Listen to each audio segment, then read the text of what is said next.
Good evening. It's Monday, April 24th, and this is a meeting of the Southborough Planning Board. The Planning Board is now in session. The first item on the agenda is the Master Plan Implementation Committee briefing. Ms. DeMaria, I must say that the paperwork you sent is very impressive, very organized. Thank you. It's a very organized group. Actually, it's a delightful group to work with. I don't know if everybody had a chance to take a look at what was presented this time. What we are providing to you is the first quarterly update for the Master Plan Implementation Committee, and also sort of a little companion document that served as an overview of, how, what we've accomplished so far, and what we're going to be tackling for the rest of the year. It's a work in progress, and so what you received is a snapshot of the Excel spreadsheet. There's also in the packet a sort of an intake form that each of the liaisons have been using to speak with each of our boards, and it's just forming. So some of the boards have or committees or departments have provided a lot of detailed information, and others are really just getting going, and all that's fine. So, what we've done then is collected what we have, put it onto a spreadsheet, and then we took just the top summary for you and provided it so you can see across the boards and committees where a quick snapshot of it, where everybody is at. I have a couple of questions for you. One is coming from the committee, if you really want these reports quarterly, because that will mean about every other or every 2 meetings we'll be providing these reports. So is that still a schedule that the board, the planning board wants to see these? And also, we're just getting to the point where we're starting to see some of the committees that are really just getting into things, and we're starting to see where some of the there's going to be some things that have to be discussed. So I also wanted to talk to the board about that. So for example, I have the EDC, and we had the interim EDC coordinator come and speak to us about with questions about how does she work with other boards where they might be sharing a goal but not responsible for a goal or recommendation. And we have another board as well. I think it's the Municipal Technology Committee and other committees. And so that's, I think, where the friction is going to be. And, we're going to tackle those at our committee meetings next. We have a new member, as you know, Lisa Braccio stepped down. She kicked us off with being the chair, and has since left the committee, and Sam Stivers has come on to the committee. And last meeting, Sam brought sort of new element to the group, and tried to get us to think about prioritization and how to line that up with if the committee, for example, wants to accomplish a goal but needs funding, and how we can align that with funding source for them, or whether they need to bring it to this committee or even select board for funding. And so that's going to be what we tackle next. So I think I'll just stop and see if anybody has any questions. Thank you. That's awesome that from the master plan that's continued on, and it's actually a working document, not just a shelf filler. So that's great.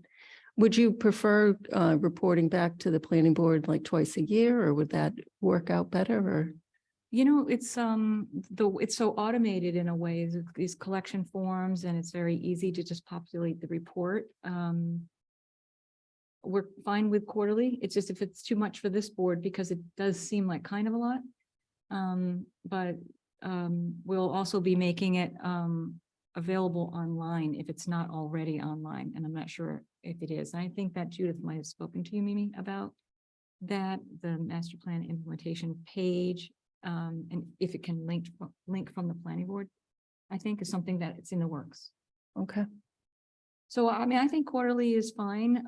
I think, it's gonna become interesting in the next, couple of months. I just wanted to say, I wasn't part of the process for the last implementation, master plan implementation, but I think that one of the big, changes to this year is to try to get more boards and committees to talk with each other. And so that's what we're hearing right now is those are coming back to us. Say, how do we do this? What is the right way to do this? So that seems just perfectly natural to me. awesome. Thank you. Yeah. So if it's okay with you, then we'll stick to the quarterly. And also at any time, now that you are seeing the documents, if you have anything different that you want to see or a different way or format or focus on something, yeah, just let us know. Let me know. Mr. Mills? No, I echo Mimi's sentiments. It's great to see that the master plan is being leveraged and used on a regular basis. The report is great. It's excellent that you say that it's easy to create on a quarterly basis. Personally, not going to be up to me in a couple more weeks, but I would think twice a year would be plenty. There's not much that happens necessarily quarterly that fast within the town, but if it's easy enough to do and you guys want it, go for it. I think twice would be fine. I mean, because I'll continue to give updates if there's any like maybe snags or things that maybe I should keep you apprised of. I don't know that things are moving that fast, to be Right. honest. I mean, they are on individual committees, but like overall, when you're looking at it, you might say that this looks a lot similar to the others, but one board might be pulling out and doing a lot more. What I'd like to be able to talk to you about at some point in the future, what we'll tackle is the short-term, medium and long-term goals, because you might be looking at this report. It might look like, hey, that committee hasn't made any progress, but it might be a long-term goal. Right. So we need to kind of make it a little bit more so you can recognize if they're not doing work is because it's not in front of them right now. Well, thank you. Appreciate it. Mr. Stein? I think that twice a year is definitely sufficient, considering having reviewed the spreadsheet. These are very long range agendas. One thing that's jumped out at me was the golf course committee section. We're working to reduce the number of golf balls that leave the course. Did somebody from that committee appear, or is there a delegate from the golf course committee So that's on the I can't that's on your remember. committee? I can't remember who has got the golf course. I can find out for you, but Well, we can wait till the next. think it's Kat, because she's got open space and she might have golf course too, or if it was Lisa's, it might have gone to Sam Stivers. Can't recall. I can look it up really quickly, but Having been frequently dodging balls myself on Latticequam, I'm particularly interested in that progress, but it just generally speaking, I believe twice a year is plenty. Thank you. Great, thank you. Next item on the agenda. Public hearing, 241, 245 Turnpike Road, major site plan approval, and also special permit for lower impact development. Karina, do you want to bring us up to date on this one? Sure. I just want to point out that one of the planning board members, Marnie Houlihan, is not available this evening. We'll be providing her Mullins form so that she can get up to speed and be back on the panel to take action when the time comes. So let me just get my notes here. So since the last planning board public hearing on April 3rd, at which an extension was granted to the action deadline for the planning board for the major site plan approval and for the lower impact development special permit, we received a third submission from the applicant team with Beals and Thomas acting as the engineer. That submission was forwarded to Fuss and O'Neill for review, planning board members, and also to the town departments. We received a follow-up review letter from Fuss and O'Neill on April 19th, which we provided to the applicant team. In the interim, we also, actually today, we received a nice, very helpful waiver request letter reiterating some of the or the waivers that were remaining in the Fuss and O'Neill review comments. So it appears that all the comments per se that were technical in aspect that needed to be addressed were addressed. And what's left are waiver requests that the planning board will have to vote on at some point. We also received a PowerPoint presentation from Attorney Kathy Garahan today, to which she wants to speak to when she gets the floor. And then, was there anything else? I believe there were a couple of members going to join from Zoom. Is that true, or are you all here in person? Yes, there's.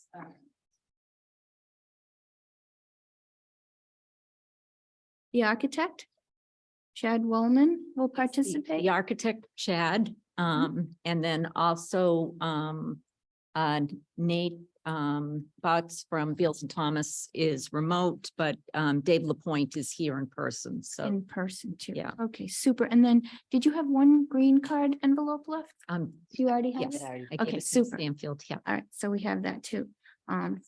So you might remember Kathy Garahan from the few meetings, and Nadja, who is a representative or actually the owner of the property. Welcome. So you had a PowerPoint that you wanted? Yeah, to give a- so we do have a PowerPoint that Nadja will actually walk through, and I just thought I'd just give a quick summary first. Jumping off from where the planner has left. So to start, just for the record, Catherine Garahan from the law firm Bouch and Dewey. We're here, we're very pleased to be here again tonight. Nadja Stratton, as mentioned, is here to my left. Stephanie Parkhurst is also with us from Conover is also here with us from Park House. In addition to those I've already mentioned. We wanted to first give you with a short recap of the project and updates related to operations of the proposed use to follow up on discussions we've had with you at past meetings, including an updated list of the owners, unit owners rules list, and then move on to focus on engineering updates and landscaping. As mentioned, the peer reviewer provided comments on April 19th, which indicated that the remaining discussion items are those within your discretion. Along with the engineer's letter, I believe the planner has mentioned what we had submitted into the record. I'll note that the revised site plan set, which is dated March 30th, includes an invasive species management plan sheet, an auto turn exhibit, minor grading changes. It adds no parking signs in front of the building, notes trees over 6 inches, and shows planting on the western side of the site with native grass conservation seed mix as we let's see, and there's a stormwater management report, which is updated, also dated March 30th, with an addendum addressing calculations discussed in the peer reviewer letter, including LID techniques, which you had requested. And as the planner mentioned, the waiver list, which includes both the site plan review waivers and the LID waivers that are being requested. Just, I guess, quickly to review there's 5 waivers, 3 under site plan review and 2 under LID. One is a waiver under 174.13B 10A from the requirement that the landscape plan show a reduction excuse me, from plantings consisting of 1 tree per linear 40 linear feet of plant length, And except for one tree per 20 linear street planting abutting Route 9 and one shrub per 3 feet. The landscape plan shows the reduction in the quantity of shrubs along Route 9. The next waiver is 174.13C, which is a request for a waiver of the 15-foot minimum requirement for the buffer strip. Also, per 174.13H, the applicant has requested that 4 trees, which are 2 which are 6-inch caliper and 2 which are 8-inch caliper, located within 25 feet of Route 9, be removed for access purposes. And then the 2 LID waiver requests, one is section 311 of the LID regulations related to the requirement for hydrologic budget or water balance calculations, and the other section 3.12 of the LID regulations, a waiver from requirements from the let's see, that one was the hydrologic. The earlier one was the water budget. I'll also note that the applicant met with the Conservation Commission on March 30th and will return there on April 26th. And a peer review letter to Concom also indicated no remaining issues on matters before the commission. The engineer can further update you on that if you would like. And I'd now like to hand off to Nadja Stratton to be followed by the civil engineer. And at any point, the team's available for your questions, including those from those of us who are attending remotely. Thank you. Hi. Hello. I'm back with one of my PowerPoints. The good news is they're getting shorter. I think that's good news. Will be pretty quick today. I just wanted to, we can go to the next slide, please. It's been a little while since we've had a rendering up and we've updated them with some of the tree plantings. So I just wanted to start with an image of what we're aiming for, what we're trying to put on the site. If you can go to the next slide, please. Just as a reminder, so there are 32 owned units. They're all interior facing garages. So most of the on-site activity is happening within the building. Because it'll be card access managed, it sort of naturally slows the flow of traffic in and out of the building because you have to stop to actually pull in and pull out.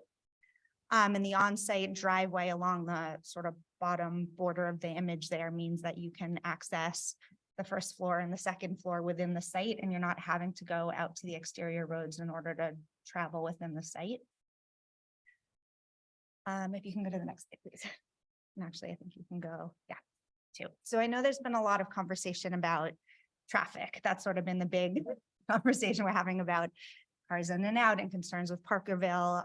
So none of this is anything that you guys don't know, but I thought it may be worth just taking a step back because the site has been vacant for 25 years. We have a little bit of an uphill battle because we're comparing to a vacant site, which by definition means we're going to be producing a bit more traffic than there currently is. Previously with the office building and the restaurant, you had up to an office building that could fit up to, let's say, 45 people plus excuse me, the allergies have been terrible. A 90-seat restaurant, which is going to be a lot more traffic than what we're generating. By right, you could build up to 50,000 square feet of office building, which would be 250 people coming in and out. Which again is all to say, nothing you don't know, but I think we're fighting a bit of an uphill battle when we're comparing to a vacant site. And so I just wanted to make the point at least that we have a relatively low usage, low traffic use, and hopefully that is more appealing than other potential uses for the site. So the other thing was just with Parkerville Road, I know in particular the concern with people driving up and down Parkerville.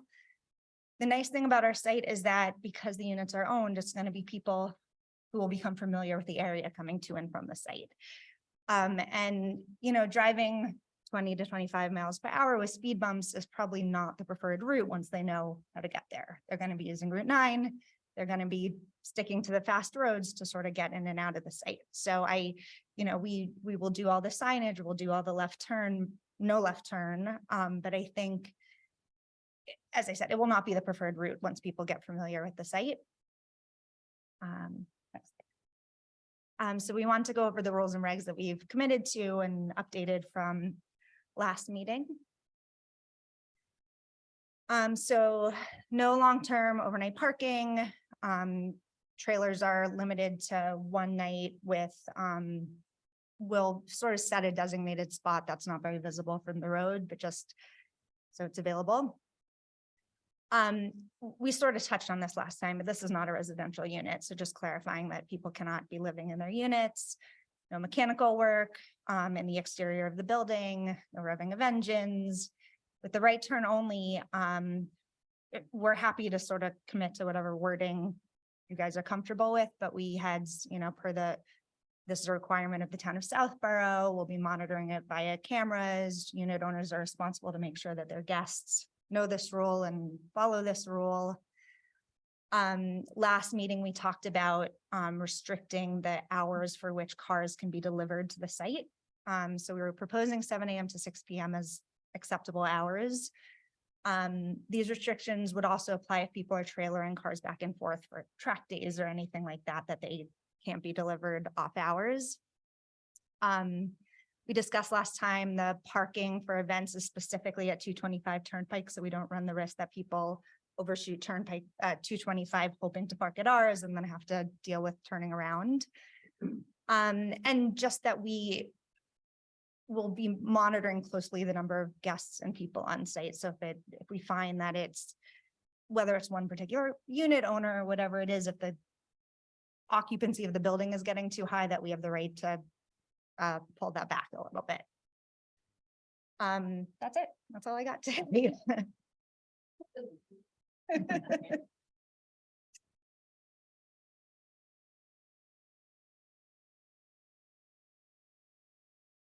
And I think now we were going to ask the civil engineer Okay. to give you some updates. Good evening.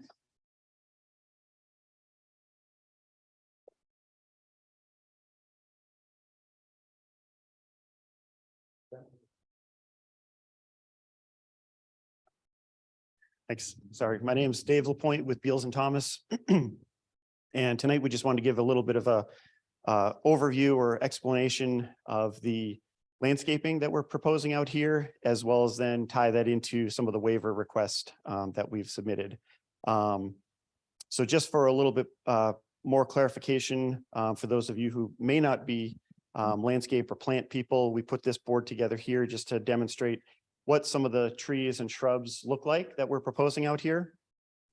So along the frontage along Route 9, we're proposing some of these deciduous trees here, the red oak and American hornbeam.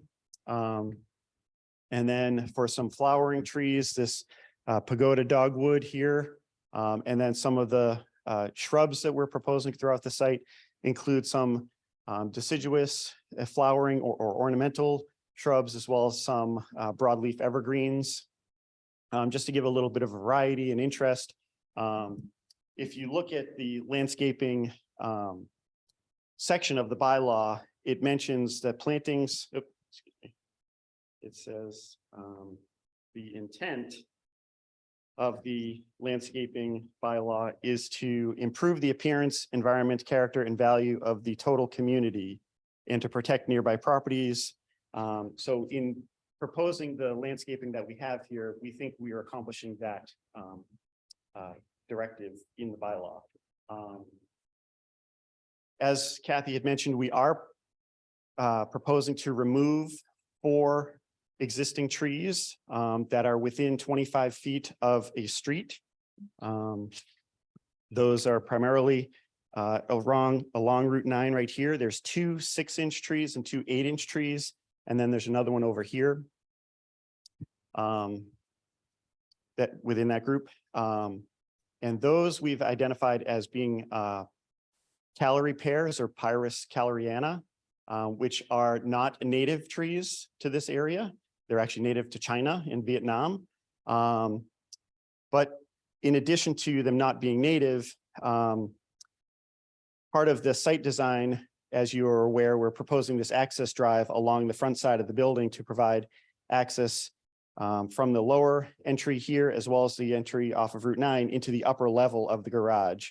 And due to the grading that's required to develop that driveway there, the grading along this frontage along or between Route 9 and that driveway would basically mean that those proposed trees would be buried under a fair amount of fill.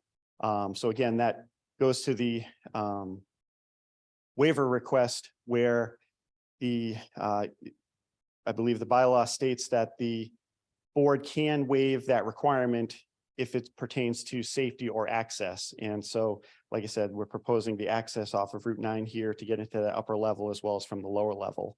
But the primary thing also being that those trees that are out there, even though they may look nice right now, because if you've gone by there recently, they're covered with flowers and all that, which was what those trees were bred for, was to be an attractive looking tree. However, they are not native. And I think that's a directive of the board as well, to use native trees. That Calorie pear was also known for being weak in terms of the branching, and they often will, in snowstorms or ice storms or whatever, have branches break off. I've seen some, actually, it looks like almost a bomb went off in the middle of it, where the whole branches have just blown apart, basically, and fallen off. So they're not likely to last very long. So the intent is to propose new plantings along here to enhance the site using native plant materials. The other waiver request that we're asking for is a waiver from the 15-foot buffer strip. And the reasoning for that is we just don't have the space along Route 9 here, or along the frontage, between the size of the building, the driveway, and the parking. We're just too tight up against the property line. And which then also ties into the other waiver request that Kathy had mentioned, of putting the trees 20 feet on center, which we have that, but then one shrub, I believe it was every 3 or 4 feet. And the bylaw actually says preferably not in a line, but grouped. So we do have a group down here where we have the space, but along here, we would be forced to putting them into a straight line. And again, we're trying to avoid something like that goes against what the bylaw says in terms of the design. We do have plantings along the kind of the foundation edge of the building here to kind of ground that. And overall, like I mentioned, we're obviously improving the overall look and appearance of the site over what's been there now for 25 years. And then just one other thing to mention as well that was discussed last time was in this area here to the west of the building, we are proposing a native conservation seed mix, which will basically create kind of a meadow appearance, which is the same seed mix that we're using where any of those invasive species that are along the backside that are proposed to be removed, that area would be reseeded with that seed mix as well. The other couple of waivers that Kathy had mentioned were the ones related to the LID bylaw, which one was the water balance and the other was the hydrogeologic assessment, I believe. And both of those really do not seem relevant in a sense in terms of this site. It's a very small site. It's not even 2 acres. We're actually having less impervious area here than what's out there existing. And we're performing or incorporating infiltration into our stormwater design. So we're going to be recharging groundwater. And in terms of the water balance, the peak rates of runoff that we've proposed as part of our stormwater management system meet or are less than, again, what's proposed out there under existing conditions. So doesn't really seem to be relevant to go into the other details that the LID bylaw is requesting in terms of precipitation analysis and things like that. But that's kind of an overview of what we're proposing regarding the landscaping and an explanation of the waivers, but we're happy to answer any other questions you may have. So before you leave the stage, there were two things. So that exhibit board with the plantings, Uh-huh. can you give me a PDF of that? Can you Sure. send that to us? Because we have to Yep. include that in the meeting minutes when something is displayed. Okay. So that'd be helpful. Mhm. And then number two, we did receive some feedback from the fire department. And I don't think it's an issue you might have addressed just, but just to confirm that, they originally in the ZBA permit, there was, concern that they would have access along the front of the building Mhm. because they had thought maybe there was other parking than the parallel parking. So you're still proposing parallel parking along the tree line close to the turnpike. Correct, correct. Just parallel parking Road. along the Route 9 side of the driveway, not up against the building. Right, and what is the width of the driveway aisle there? Is, 24 feet. okay, because they wanted at least 12 feet. And I believe you showed the truck turning exhibits anyway, Yes. but I just wanted to make sure that his comments were recognized for tonight. So they were fine with that as long as they have access along the front Yep, okay. and no perpendicular parking along the front. Nope. And as Kathy had mentioned too, one of the other things we did include along here, which was in the original memo that we got from the fire department, was no parking signs along in front of the building here, just to Yeah, reinforce. That was another comment they Request. had that that would be a benefit to have that. Yeah. Thanks.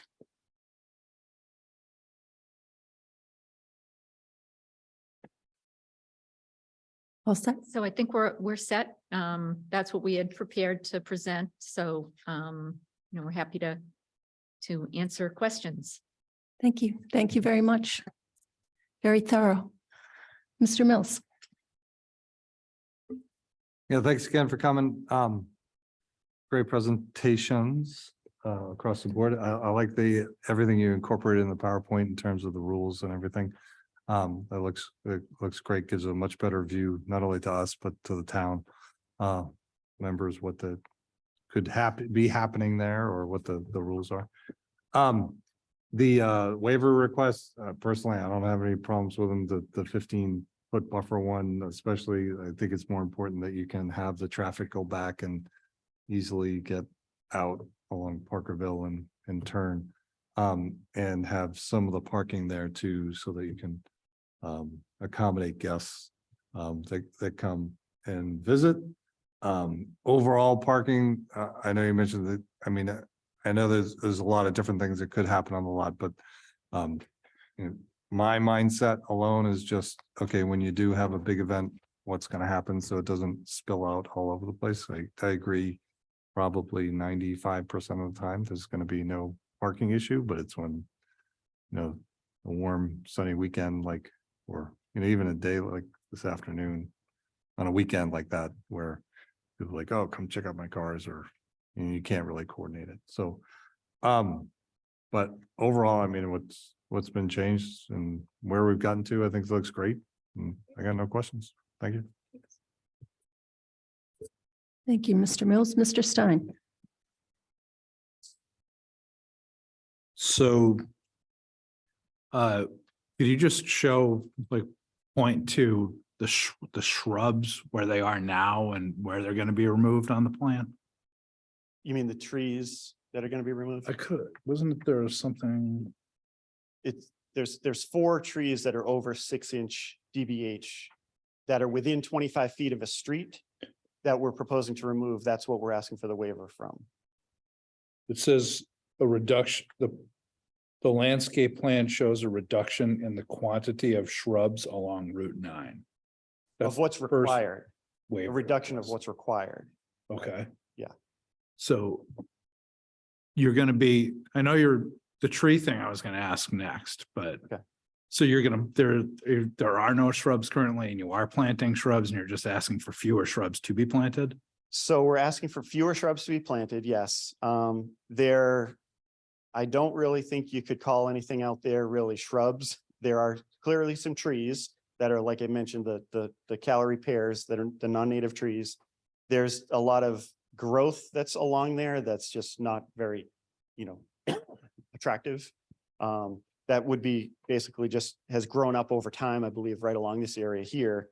We're proposing to clear all that out of there, do the grading of the driveway, and then plant new trees along here. We do have a cluster here, a grouping of trees with some shrubs, as well as then we have shrubs along the boundary or foundation, if you call it that, along the building here.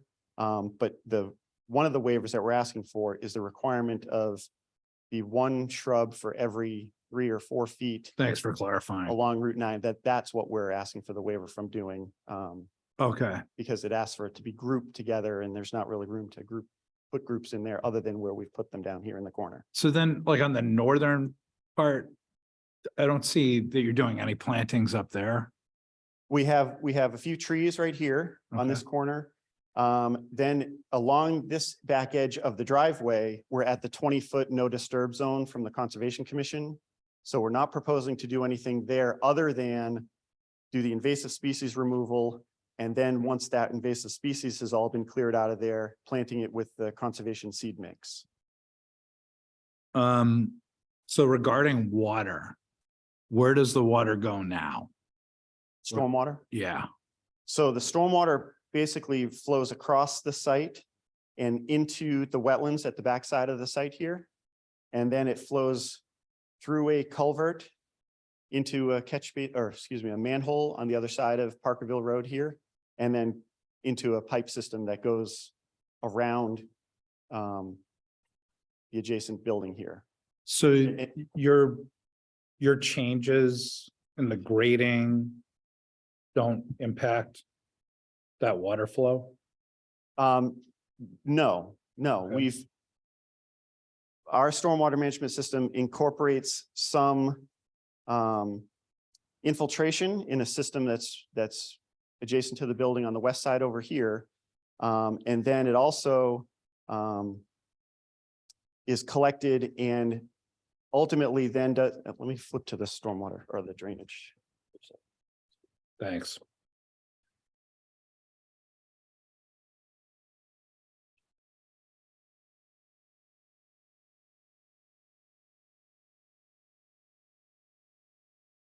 So here, it's a little bit hard to see, but you can see this kind of rectangular shape right here.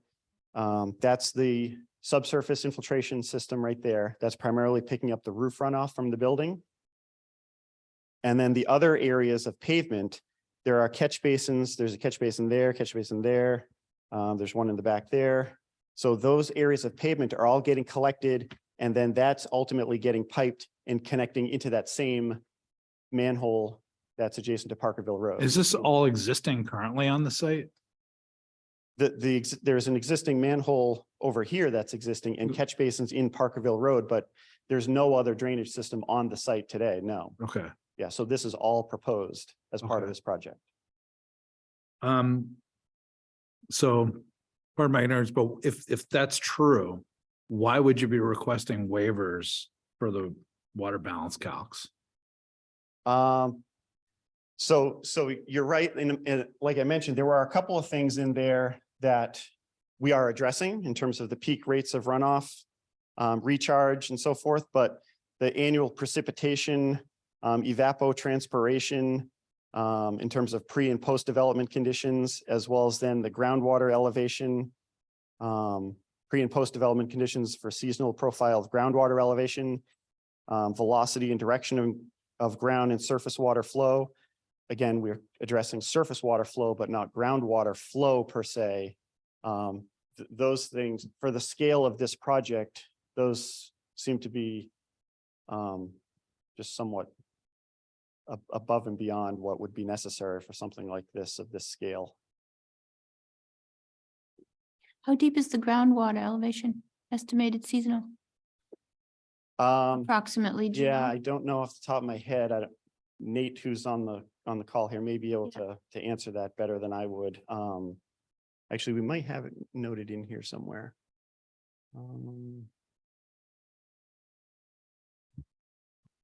Nate Bouts here, Beals and Thomas. So I can hunt down the soil logs, but we do have the infiltration system with a 4-foot offset from the bottom of the system to groundwater from our test pit data out there. to meet that groundwater offset. So that is shown in the calculations of stormwater report. And I'd be happy to pull up the soil logs and get that information for you shortly. So if that's, let's see, so here's one of the test pits that was right here. That was at about elevation, let me see, where are we here?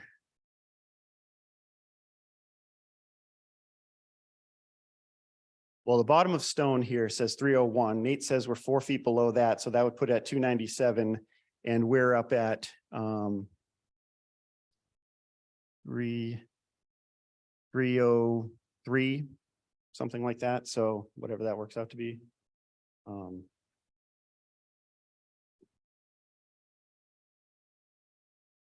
6 feet down. Below grade, below existing grade. And yeah, looking at the test pit data here, we've kind of had varying depths ranging from, at shallowest 4.5 feet down to almost 9 feet to estimated seasonal high groundwater. And also what is helping us is a majority of the site is a fill site. So that further puts us in an offset to groundwater.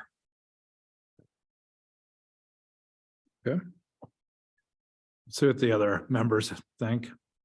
As far as the waivers, I personally don't have any problem with 1, 2, or 3. I think you've addressed the landscaping related waivers. I'm still kind of on the fence about 4 and 5, but we'll see what Mimi and Debbie say about that. As far as the PowerPoint presentation, I just had a couple of quick questions about that. You referenced some speed bumps on Parkerville. Those like hump things. Those where are we use- the existing speed bumps because Yeah. that's a school zone. Yeah, Mhm. no, my point is just it's not a very appealing street to drive on with, Okay. cars if you don't need to, that You weren't use- proposing to add additional speed bumps. Not Okay, if we do not need to. Thank got you. it. You're basically, so the point of referencing the speed bumps on Parkerville is that you feel it's less likely that your members of the HOA will be using Parkerville. Exactly. I mean, I certainly appreciate your rules and regs and the pledge to mitigate people taking a left turn on part of it. It's a very high priority for the town that people take a right turn only coming, out of your lot. Sure. And as I said, it makes critical. sense. We get it. So the management company, is that you? Yeah. You're gonna retain Mhm. that, That's actually where we come from. Our background is Okay. property management.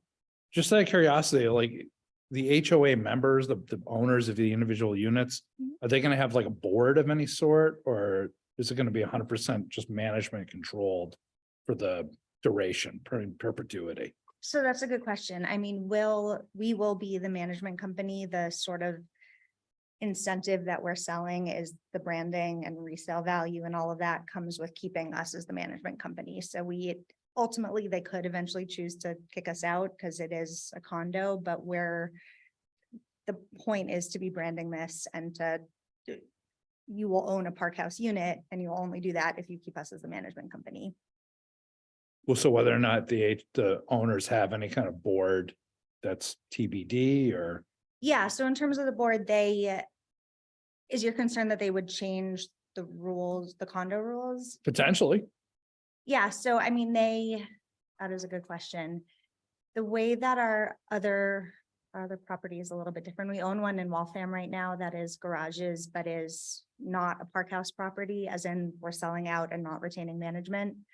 With this one, I think it has to be a little bit TBD, although I'm happy to take some direction on how much authority the owners have versus the management company has. so just in my business experience in the mortgage business, we do see HOAs eventually released to the owner's control from the developer's control. but that's to meet like Fannie Mae guidelines. Well, In this case where it's high, I don't know if people are gonna have any, it's certainly not Fannie Mae financing, so it wouldn't have, that was kind of.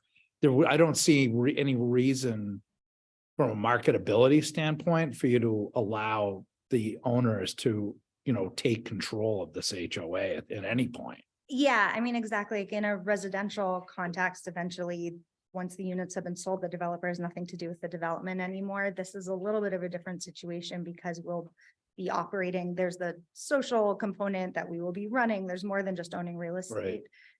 So I don't see an issue with us maintaining the. That would be control, but- helpful. Yeah, and as managers, that makes our lives easier if we do that also. Thanks. That's it, me. Thanks. Thank you, Mr. Stein. Mr. Maria? Thanks for the presentation, all the information. I had a question on the, couple of questions for you. The overnight trailer, is that, what did that really mean? One overnight trailer allowed? Oh, no, so trailers, because the zoning board had asked us to limit overnight outdoor parking they just said no long-term, which they left a little vague, but just that you couldn't have cars that are just living in the outdoor parking spaces. So with trailers, we're limiting it to one night. So if, let's say you bring your trailer and you drop a car off and for whatever reason, you can't that day bring the trailer back off site, we're just limiting. So trailers, again, are not going to be living in the outdoor parking spaces, but we're giving a little bit of wiggle room in case you can't take it away the same day you drop it off. Yeah, that makes sense. And it would sort of be an unusual occurrence, like once these are full, you would maybe have some switching out of cars would happen occasionally. How can you ensure that there's no one going to be like staying in the trailer or running it for heat or staying overnight? Because truck and vibration noise is sort of becoming a big problem down there. And this is not your, kind of, I don't envision that happening, but just to make sure that, how will that be kind of like, looked after? These are not like trailer home trailers. They're like, if you imagine, I don't know if you've ever seen the vehicles that will transport horses or something, like they Yeah. have the sides, but they don't run off their own power. They'll be hooked up to some other vehicle that pulls them. So they, in and of themselves, they won't be running because they just hook up to the car that's carrying trailer around. if that makes Okay. sense. Okay, so it's not a unit that's refrigerated or heated, or it's detached, then it gets detached? Yeah, exactly. Yeah. It's just, it wants to protect the cars on six side, but it doesn't need to be temperature controlled or anything Okay. like that. Thank you. Correct me if I'm wrong, but you're thinking more like a trailer for carrying a car to like a show, right? Yeah. So they want to keep it. Car for the- carriers, yeah. Okay. Yes. All right, that's helpful. Thank you. I wanted to ask if you thought about electrified parking spaces as part of your plan. Southborough currently doesn't have a requirement for that in our major site plan. The new Department of Energy supplemental goals has that, but I hope to be able to bring something forward to the town one day, but we don't have that requirement for site plan. And just wondered if you have people coming that might be wanting to come in their Teslas and see their other cars, if you're thinking about having any EV charging for them. So this building is a little bit unusual because the interior of the building is parking spaces also. So for sure, all of the units will be able to be hooked up with EV charging stations within the units. I don't envision a need for just the 16 guest spaces to necessarily need charging units, but part of our, figuring out the power requirements and all of that for the interior units for sure is to be able to charge cars within the units. Oh, okay, that's good. Thank you. First of all, do you have, are they called tenants? People that have the cars there, or the car is the Unit tenant? owners. The owner, okay. Do you have owners lined up? We are working on it. We are Okay. very, very early days. It's been a little bit of a funny balance of I haven't really had anything to sell yet because we haven't quite gotten the approval to build it, but I also don't want to wait too long to start selling. So we've been talking about this concept for 2.5, 3 years now, and we have a lot of very interested people, and we are within the last week or so really starting to focus on pre-sales. So if you ask me even 2 weeks from now, I hope the answer is absolutely. We have deposits. We're people that are ready to go, but it's just been a bit of this balancing act of not selling before I have anything to sell. Well, and also I'm wondering, I guess, this is gonna lead into my concerns with the traffic, but I am curious to know, do you think that these will be people in Massachusetts, in our neighboring towns, coming from Boston? I'm just trying to figure out, I was like, I saw and appreciate that you're calculating how many visitors there could be in 11 cars a day or something like that, but I just wanting to pressure test that a little bit. Yeah, so our original goal when we started looking for sites, we're looking for sites within 30 minutes of some of the Newtons and the Needhams and the Wellesleys and the, up 495, some of the communities there, because I think this is almost like an ancillary use to your home, right? You have your house and you have your 2-car garage there and you have a collection that you just, or you want to buy a couple more cars and you don't have space in your garage. So this is somewhere that's not too far from home, but maybe somewhere that has a little bit more space. So the use case is mostly, these are not necessarily people that are going to be coming every day, but that maybe are coming once a week, maybe are coming every other week. Occasionally they bring a friend to show them their latest car. So it's, yeah, I don't know if that's helpful. No, that is helpful. No, I appreciate that. I appreciate that. I'll, I've said it already, but this is a collector road. We have, I don't know if you know this, but we have a couple of situations in town where we've had neighbors who have had to hire attorneys to try to, other businesses that have come into town. We've had court cases. We had the long Cadillac case on Middle Road. We've had covenants on certain roads. We've had lawsuits. And this all has to do with, egress from a commercial property that is not only, going using a residential road, but using a residential road that's also a collector road. So that means that they're trying to get somewhere. And I'm wondering, where are they going? So if they're going to go into Boston, they're going to get on Route 9 and they're going to get on the Pike and they're going to Boston. But if they're going to get over to Sudbury, they're going to zip through our town and they're going to want to go into Marlboro the back way. And so I'm just really trying to, kind of think that through, because this particular topic, I think, has a lot of areas around town concerned, because our neighborhoods abut the commercial industrial properties, right? And I know you're very concerned, and I really appreciate that you've mentioned it to us every time we've met. I feel, conflicted about that, because I don't know if, what if it's not 11 cars? What if there's, a lot more? And, word gets out that Southborough has this new downtown district and everybody wants to go down there and, see what's happening in Southborough and then sneak around to Marlboro. And now we have a problem. We can't stop it. And I think that, I feel like my role is to, work through that with you. I don't really see the need for the egress onto the road. I mean, I know that you have it planned that way. But I very strongly feel that properties that are zoned commercial and industrial along Route 9 should use the state road. It's a state highway and it's meant for traffic. And I just want to let you know that, I missed the first meeting and filed a Mullins paper because I had a conflict that night. And I have gone back to the tape several times because I missed the gentleman that called in. I believe he was maybe in a butter right behind this property, but I don't know exactly where he lives. And he said some pretty amazing things, but he had really serious concerns.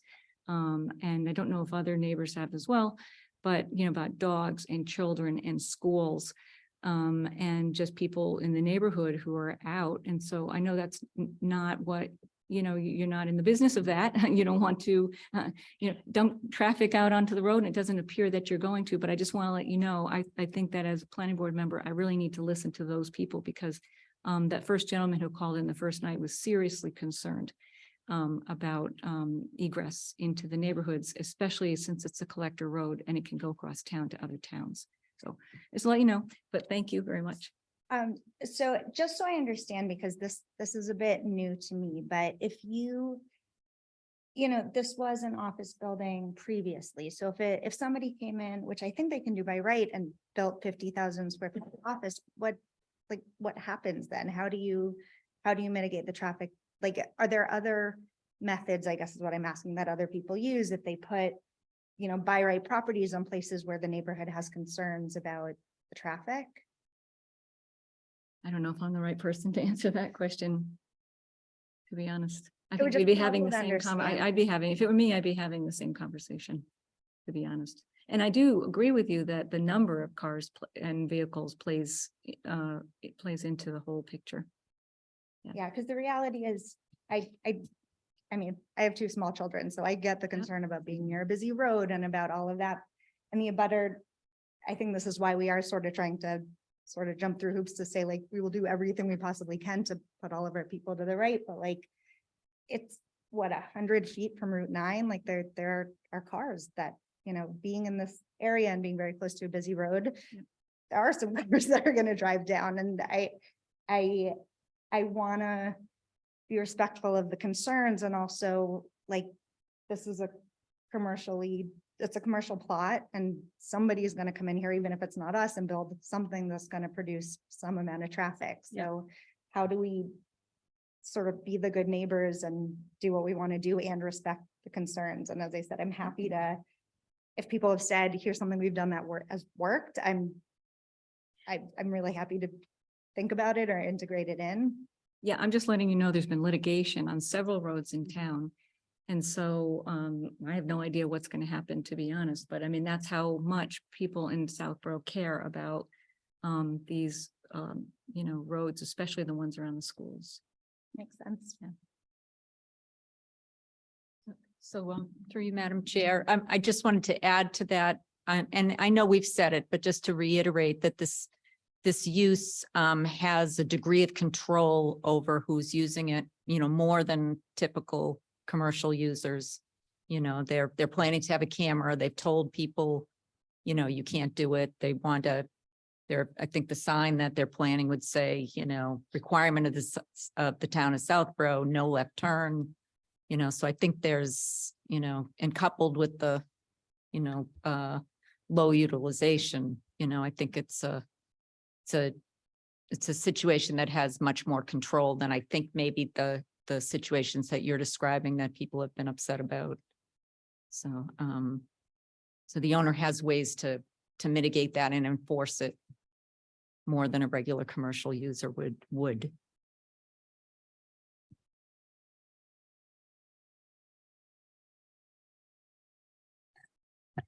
Thank you.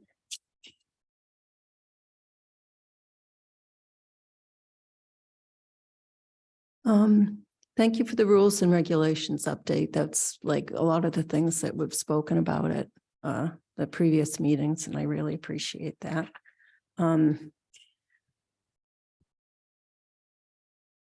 fine with all the waivers. The landscaping makes sense. Those calorie pair are horrific, as well as being non-native. They're invasive species like in every state south of us.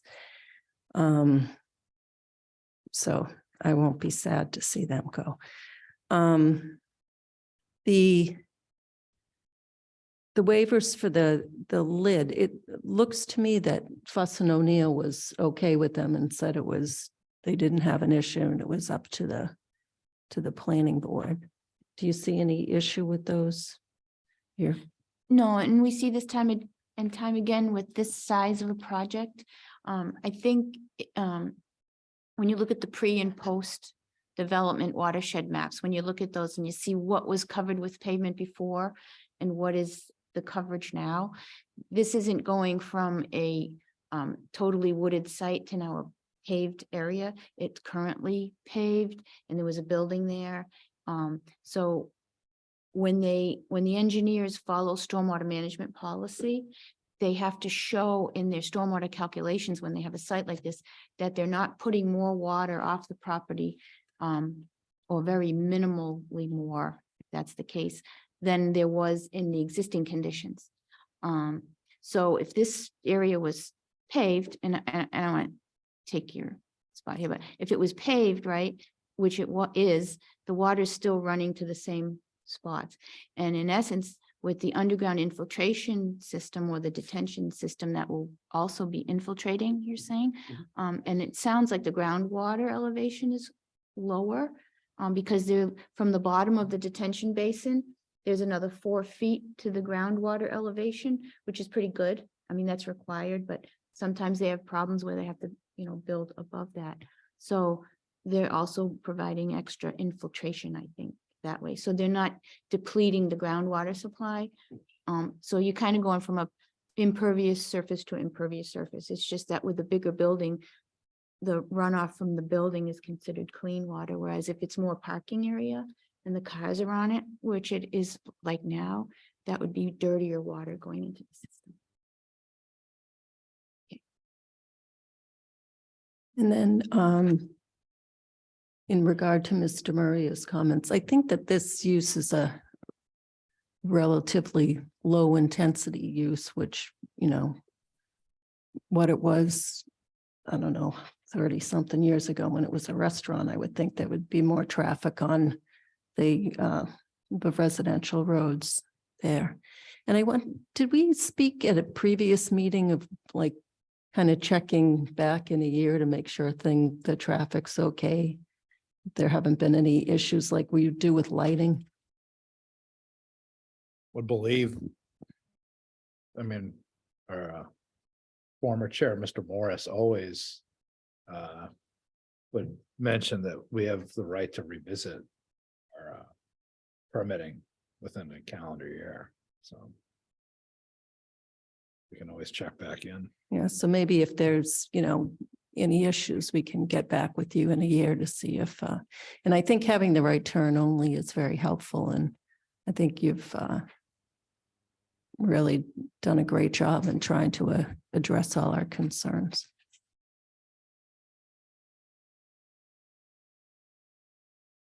So should we vote on waivers or? Yeah, I just wanted to point out that, we received the Fuss and O'Neill comments middle of last week. So I haven't drafted I haven't prepared a draft decision yet. So I think in the past, the board has voted on the waivers already ahead of time. And then at the next meeting, prior to the next meeting, I'm hoping to distribute the conditions. And then we could be finalized. I don't assume the plans are going to be changed. There weren't any comments this evening that would modify the plan. So those would become your final plans that will reference in the decision. I'll draft up a decision and, like I said, circulate it and hopefully have it ready for the May 8th meeting so that the board can actually have the conditions in hand and everything's agreed to. You don't expect Conservation Commission to require any changes in the plan, do you? I don't believe so. We also received letters from the Conservation Commission peer reviewers, one being Fuss and O'Neill, and they had a similar letter that basically said they had no further comments.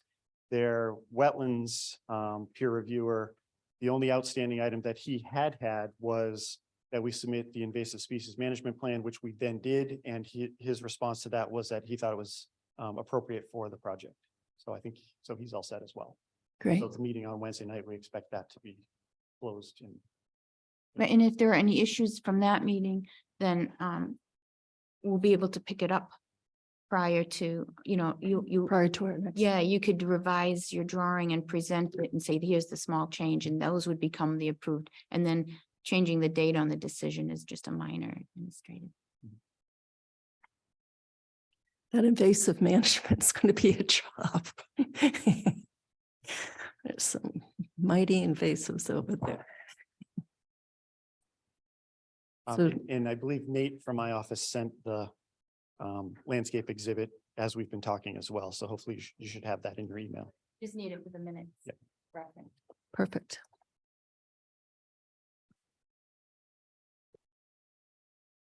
Well, one motion for all of them.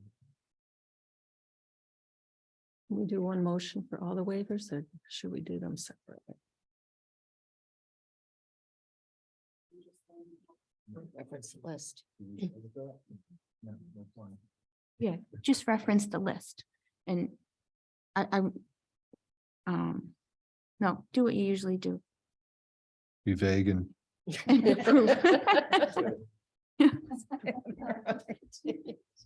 Madam Chair, I make a motion that we approve the waiver request for 241, 245 Turnpike Road, car condos, as requested by the applicant and discussed this evening, April 24th, 2024. Second. I have a motion and a second. Any discussion? So it's just 2023. I think I said 24 because I was looking at my watch, but year's 2023. Very good. You said the wrong date. Perfect. All in favor, Latrell, yes? Mills, yes. Stein, yes. Demiria, yes.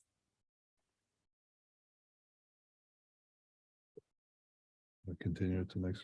Just, I don't know if anyone has any comments in the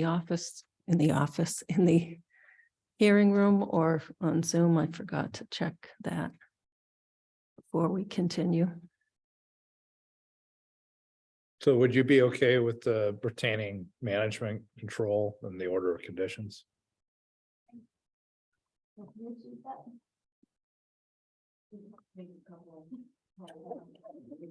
We have until May 8th. We'll have a definite answer to you by then. No one, So we currently have 9 attendees in the waiting room and nobody has their hand raised. okay. Go ahead, Mr. Mills. Madam Chair, I make a motion, we continue the public hearing for 241, 245 Turnpike Road, car condos, major site plan, and for 241, 245 Turnpike Road, special permit, lower impact development, LID for the car condos to May 8th, 2023 at 7:05 PM. Second. We have a motion and a second. Any discussion? Seeing none, all in favor, Latrell, yes? Mills, yes. Stein, yes. Demiria, yes.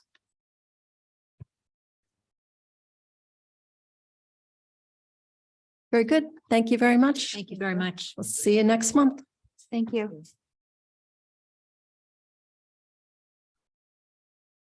The next item on the agenda is a public hearing, scenic road stone wall removal and rebuilt. Hello, How you doing? Jim Penacasa, good. builder. Karina, do you want to Yes. bring us up to date on this one?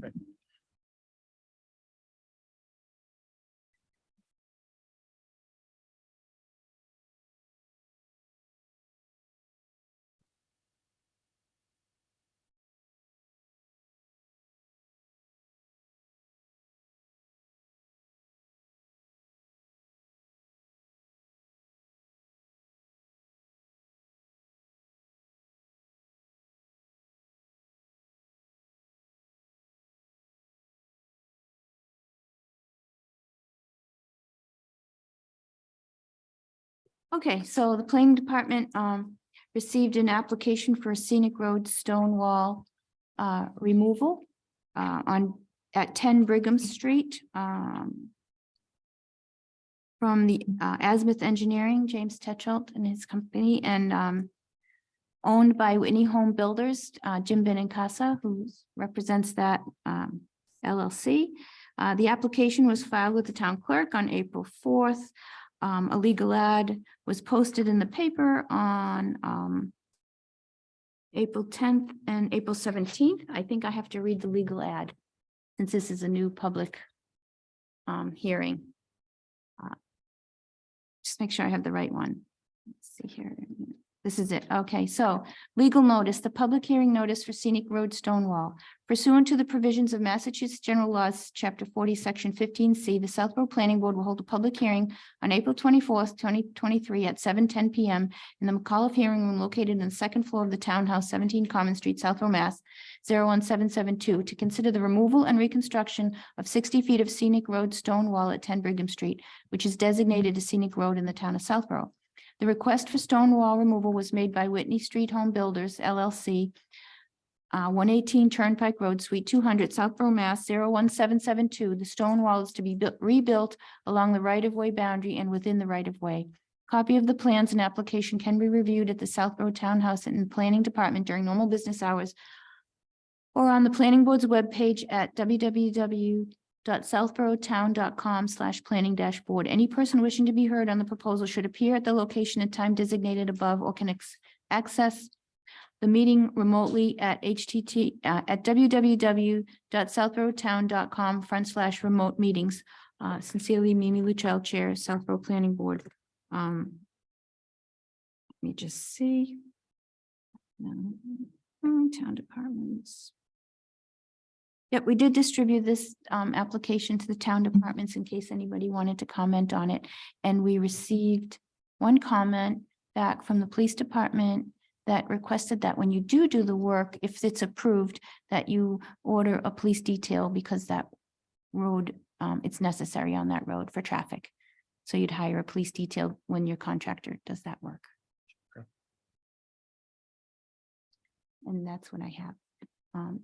You want, I think they want to present what they want. Yep, very good. Thank you. Welcome back. I'll just be very brief. Again, this is at 10 Brigham Street, and there's a section of what's in red here, 60 feet of existing stone wall that's on or just within the right of way that the applicant has a home buyer who wants that stone wall actually to be a little more prominent. Right now, you actually, from the pavement, you drop off, the grade drops off down to that stone wall, and it's actually a very poor stone wall right now. It's not, anything that you look at it and say, wow, this is a dry wall so perfect. It almost looks like it was masonry. This is one of those ones that's just kind of a heap of rocks. And so the prospective buyer wants to just replace, again, it's 60 feet of this in place. Just make it look nicer. That's all that's proposed, is just, again, replacing where this is within the right of way. Could you go just a little bit further beyond it to the southeast? And the wall gets actually outside of the right of way. Again, the new buyer wants to replace it in front of him, and it stops essentially, there's another stone wall if you're out there. This line of ellipses running this way away from the road. Essentially stops pretty much at that point. And Corinna can vouch for this. She was out there once before. She gave her foot in the course of confirming the location of that wall. Or at least took an injury to her foot. Again, so that's all that is before you. And again, we're just here because as the ad says, General Law, Chapter 40, Section 15C says if there's a road that's been designated as a scenic road and you propose to alter a tree or remove stone wall within it, you've got to get a permit from the planning board. So this is why we're here. And we think this is just it's just a very simple thing, just to actually take this wall, make it a little more prominent, a little better than it is now in place. And we're not proposing to move it, not, forward or back or anything. And just make it a little better wall in place. Very good. Thank you. Mr. Mills? Thanks. Appreciate you coming before us. As I think the longest sitting planning board member, I've seen a lot of these. So I'm channeling our former chair on this. When I say that the stone walls, I don't know but there's actual stone that in Southborough, it's called Southborough stone because it's rounded and it's not chiseled. And like, if you go to the old book in town, called Fences of Stone, it talks about there is a designated stone type called Southborough stone. So So when we talk about stone walls and why we're really protected of or protective of them. Mm. A lot of it has to do with because a lot of landscapers like those and they are very attractive and they. You Gotcha. know, when we're talking about sites, typically we say, okay, if you have a wall, you can. If you're gonna break into your lot and everything, you gotta keep the stone on site and reuse it and repurpose it on site. You can't sell it. We even said the same thing when we did the golf course and the fire department needed to put their new septic system in, that if there are stones that had to stay on the golf course and be used on the golf course because the stones are very rounded and attractive. Yeah. So I Yeah, don't no, mean to that's be, interesting. Yeah. so Yeah. yeah, geeking out on stone. Yeah. walls. Glad you came. I live in tonight. Southborough, our Yeah. office is in Southborough, we're building in Southborough, so I Yeah. love this town, but yeah. So hopefully the stones are gonna be very similar to what you're using. Are you gonna use stones that are on the site currently to, So you know, build it up? Are you like, we would use what's there, obviously, we're gonna be coming up a little bit more. Ideally, if we could grab some of the There's- other. To jump in, again, there's this stretch of wall that's running sort of perpendicularly away from the road. All this stone is going to be available to be used okay, because this wall actually otherwise would just be filled with the driveway and off of the septic system. So in addition to unfortunately, you can see in the picture behind you, it's a very low wall. You can barely discern the tops of the stones there amongst the weeds for most of that.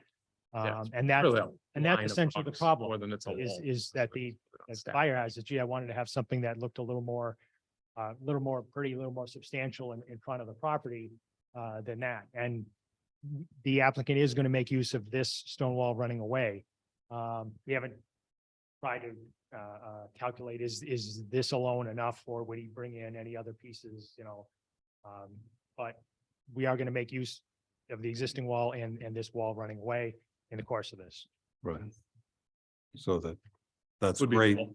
That- Yeah, that- would be the that's- goal, yeah. Yeah, Can I Um, just point out before you continue, because I want to make sure, because it came together to me just now. I was like, wait a second, this is 10 Brigham Street, right? So further down the agenda, we have 6 to 12 Brigham Street A&R. This is one of the lots that will be created from that A&R. Correct. Yeah. So just so you know, just so it's clear. Yeah, it's obviously, it's already there, the house is already there, we're just moving lot lines, but yeah, you're absolutely correct. Yeah, so this is a future lot in the A&R that's coming up. We should have probably done it reverse so that it was clear, but it just dawned on me. I'm like, wait a second, this is that lot. Yeah. So I don't think it's a problem. I think at the same time, they're just getting their ducks in a row with trying to get the stone wall ready for when they go to get a building permit. If you So we had, have a building permit on this one currently, the home is there, and then the septic system is near complete. well, on the existing a- lot. It's not this lot configuration. Correct, correct. You have a home there that you're gonna change, that you haven't sold yet, and you're gonna change the lot Correct. shape. Correct. Correct. Yeah, Yep. okay. I just wanted you to be clear that it's the same property that we're gonna be talking about. Okay. Sorry, Tim. So the scope of the work is basically removing stones that are there, doing some work on the landscaping, so to speak. Clean it up and put them back. What materials other than the stones are you gonna use? That's it, I mean, I don't think You're any. just gonna basically put the stones back after it's cleaned up yeah, we would like to come up a little bit higher, though. with like We- loam or something? or- Yeah, like with Probably the would- wall, and actually build a wall to make it look nicer, They going probably across the would front. take some of these stones, if there's for instance, if there's a sort of a base stone, that's a big stone that's rounded and really hard to build on top of, they might move some of them out or reshape or take the ones next to it out. Whatever's necessary, we get the good Portuguese guys who Right. who do all the drywall Right, in there and shape it so that it's stable. but it's not removing it, it's just removing it very temporarily to clean up the area and then I was putting gonna say, all we're the really stones pulling it back, back cleaning up the area, and then putting it all back, yeah. and then supplementing it with It's gonna look more much nicer, yeah, stones from the same yes, site. yes. So that's, The person that's moving Okay. there obviously wants to make it look nicer, that was one of their concerns buying the house is, can we clean this front up a little bit, and which obviously brought us here. Yeah, thank you for Yeah. clarifying. Just make sure they know if they then augment it again, they have to come back. Okay. Mr. Maria? I love the conversations on stone, so I think we can talk about this all night. But no, thank you. I just, if you can show me on the map where the A and R is going to be, just so that I can understand. Is Sure. that on your map? Sure. Well, the A and R is going to create officially and finally this is the lot in question that the A and R makes to be the boundaries of number 10. And the A and R makes this the boundaries of number 10, and I can trace some of number 8 that is behind it, goes over here, and then it goes all the way over to the edge of the property to property behind to property off Main Street. We have it up on the screen. Oh, yep. Oh, there you go. And then the 60 feet is the complete frontage for 10? 60 feet is the portion where the wall would be replaced. Okay, This 10 actually has from here all the way over to here on this 20 scale plan. So this is probably 300 feet or more.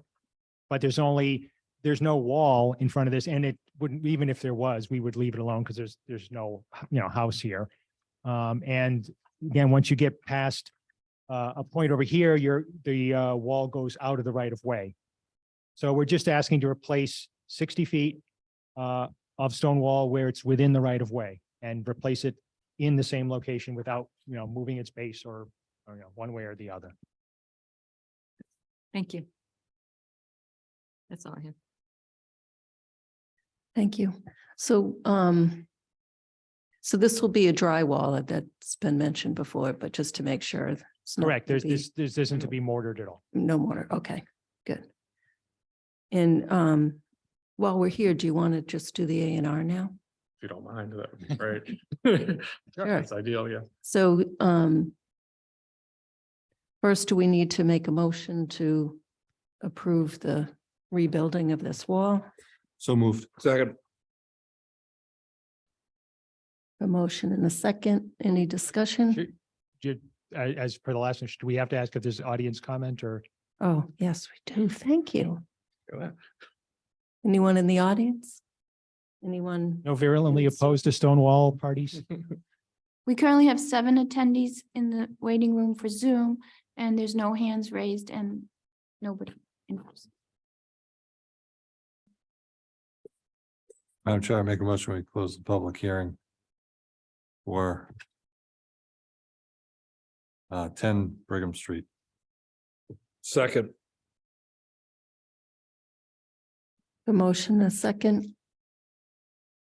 Any discussion? Seeing none, all in favor, Latrell, yes. Mills, yes. Stein, yes.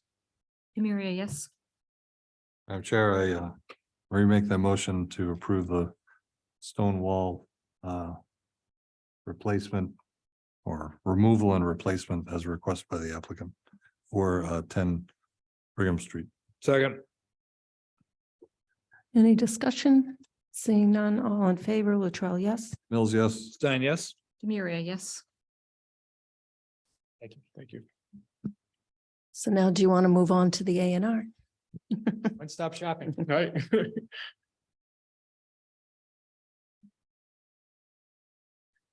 Just see the notice. So the planning board received an A&R application for 6 to 12 Brigham Street. And filed it with the town clerk on April 20th, 2023. I reviewed the A&R during the previous weeks and revisions were made. So the plan was reviewed by me and checked, and we checked the deed references, et cetera. And they made all the changes that we requested. And it appears to be in order. So that's not it. This is not the A&R plan, but these are the A&R boundaries, as shown on the plan behind you. And I would just add just quickly that if, in case you have any question, you see notation of riverfront area and about wetlands. We have an order of conditions for these lots as shown on the A&R plan. So the A&R plan is the last sort of step of the official process to be completed. And again, just so you know, it's not, there's not a open question as to whether the commission would approve the lots at and grading as proposed, they already have. Right, so if you recall, previously there was an A and R, it's down there. You just have, Andrew, can you pass that down? I just want to refer to the date on that. No, it's the old one, the one in your hand. Move it over. Thank you.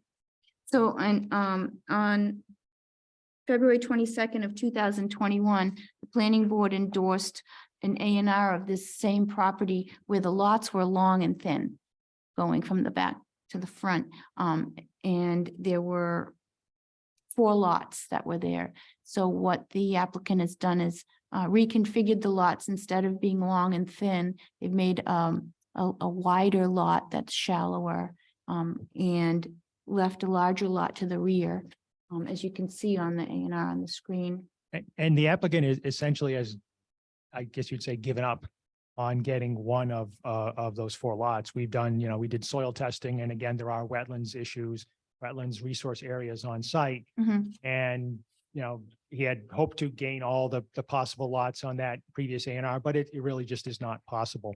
And that's a part of this last A&R, the one that you have for you that we're asking for approval tonight, is recognizing that and saying, okay, that's not going to happen. We'll give all that land to, this house here.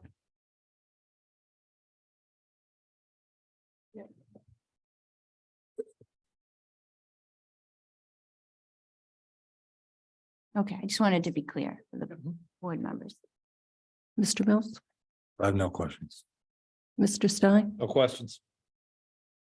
Mr. Murray, No questions either. and I have no questions either. Mr. Madam Mills? Chair, I make a motion, we approve the A and R for 6 to 12 Brigham Street as requested by the applicant. Second. A motion and a second, any discussion?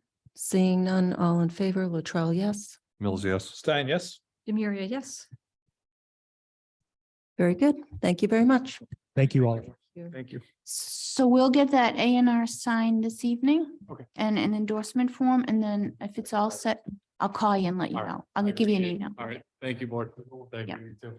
Thanks.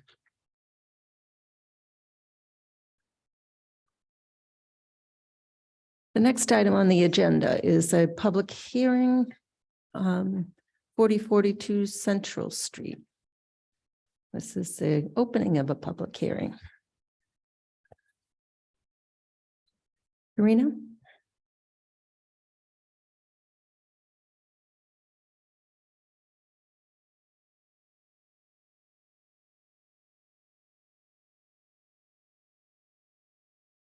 Can I make a motion for a 2-minute recess? Sure. Second. All in favor, Latrell, yes. Mills, yes. Stein, yes? Demiria, yes. Thanks.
I know.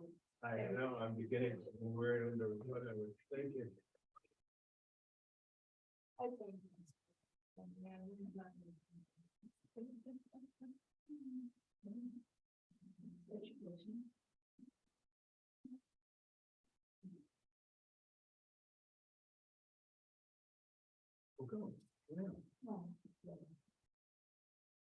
What's the matter?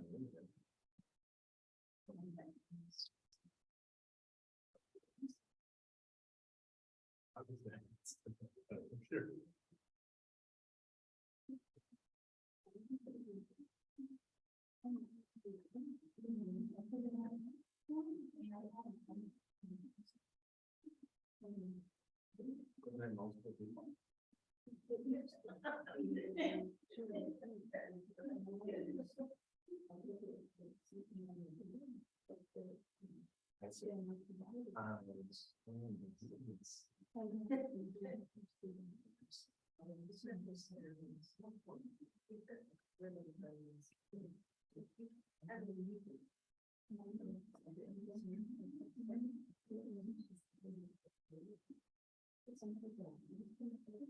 Oh, really?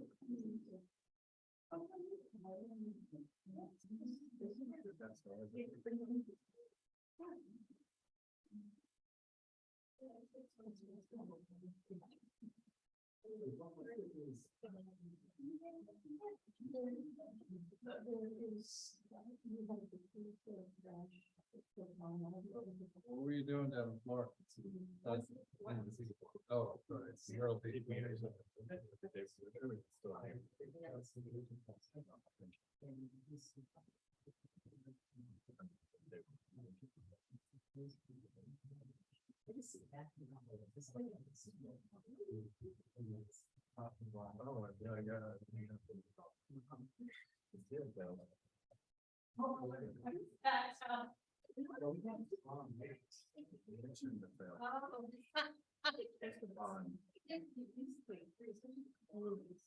Essentially. I don't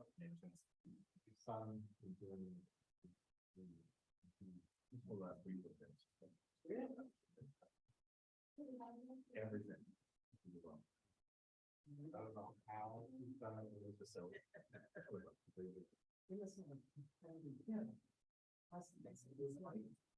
Well, not all. Yeah, I think the thing about the fact was the one there is still there. Yeah, most of the stuff. Yeah.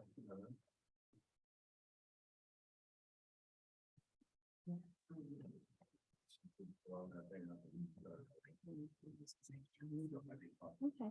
Where's all the-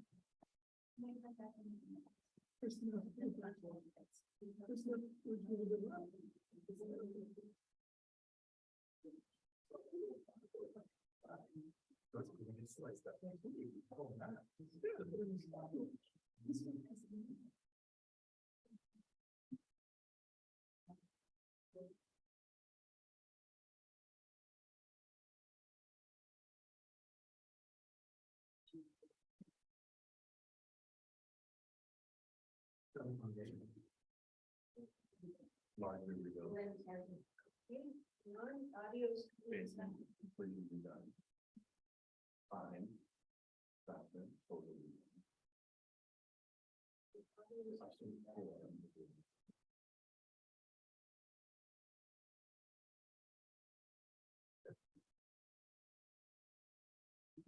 Awesome, we're back. So Karina was going to update us on the opening of the public hearing for 4042 Central Street, the Southborough Historical Society. So this is a legal notice for the public hearing for major site plan approval, 40 to 42 Central Street, Assessors Map 38, parcels 44 and 45. Per section 174-10 of the Southborough zoning code, the planning board of the town of Southborough shall hold a public hearing on Monday, April 24th, 2023 at 7:15 PM in the McAuliffe Hearing Room, second floor, Townhouse, 17 Common Street, Southborough, Mass, to consider the application from Southborough Historical Society regarding the property located at 40 to 42 Central Street for major site plan approval. The hearing concerns a proposal to renovate the historic Fayetteville Village Hall into the new home of the Southborough Historical Society and Arts Center, including the parking area and related infrastructure. This site is located in the Residence B zoning district. A copy of the plans and application may be reviewed on the planning board's webpage at www.southboroughtown.com/planning-board or in person at the Southborough Townhouse during normal business hours. Persons wishing to participate in this meeting can do so in person or via Zoom remote participation by going online to www.southboroughtown.com/remote meetings. Mimi Luttrell, Chair, Southborough Planning Board. So to give you a quick rundown of where we are, let's see.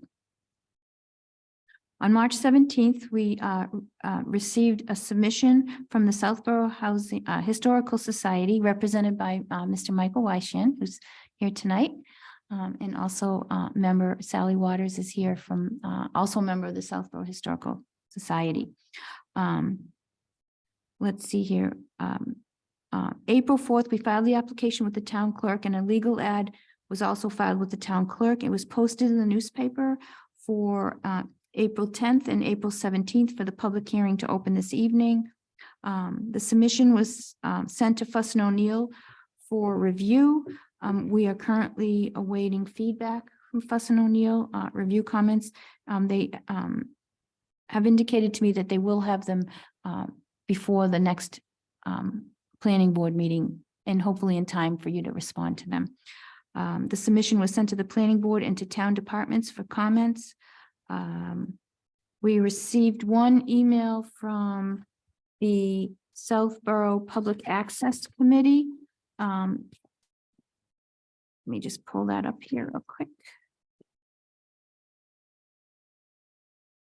And they said, thank you for this information. This was addressed from William Sines, the chair of that committee. Without additional, it's difficult to determine if the space meets ADA 521 CMR standards or exemptions have been applied for with the State of Mass Architectural Access Board. I suggest that the building inspector examine the structure and report on compliance. So usually that's handled during the building permit application and the building commissioner. But just to make you aware that they want to just make sure it's accessible. Sorry. In the interim, I supplied the applicant with a review letter indicating a completeness of the application because there were some items that I felt were missing. And I know that they've been working on them. So upon meeting with town council prior to accepting the application, we felt it best to get the ball rolling and open the public hearing and that the planning board could work these things out with the applicant during the public hearing if based on the checklists and the review comments that I had provided and how they have responded. We did receive green cards back. I believe most of them came back in. Yep, we got most of them. So thanks, Sally, for taking care of that while Michael was out on vacation. And that brings us to this evening. This is public hearing number 1. And that's what I have for you. Great, thank you. Welcome. Do you have a presentation or?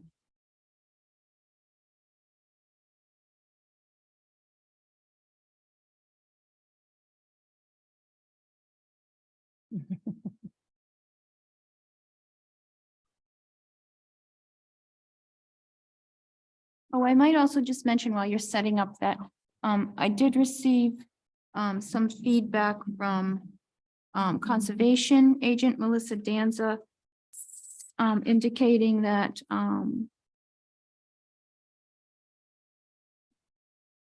there is a stormwater management permit existing Yes. and that you may be addressing that with an amendment possibly at the upcoming, or it's a discussion item on the upcoming Conservation Commission meeting Yes, for this Wednesday. for this coming Wednesday. So we'll find out more of how they proceed as well. I spoke with Melissa about this. They thought that this would be an administrative change. It has to do mostly with the reduction of the asphalt surface and possible transition to gravel. But that's the only issue. They didn't seem to feel there was going to be much of a problem. Okay, But so we'll that's- find out their We'll find final out- we'll find out Wednesday. determination after their meeting. It's on Wednesday, right? At Yes, the 26th. Okay, yes. thanks. So I don't have a presentation. I'm here essentially to answer your questions. Okay. Do you want to start by addressing Karina's letter of April 5th? Sure. So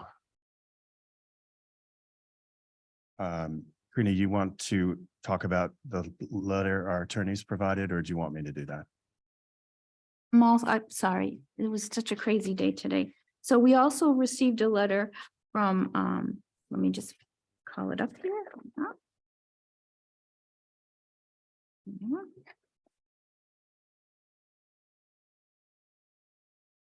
Make sure I'm reading the right thing.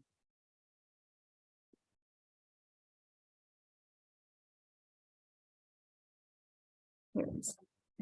So we also received via email a letter from attorney Eric Russell, Russell. Who's representing the Southborough Historical Historical Society. Society, correct? Dated April 19th,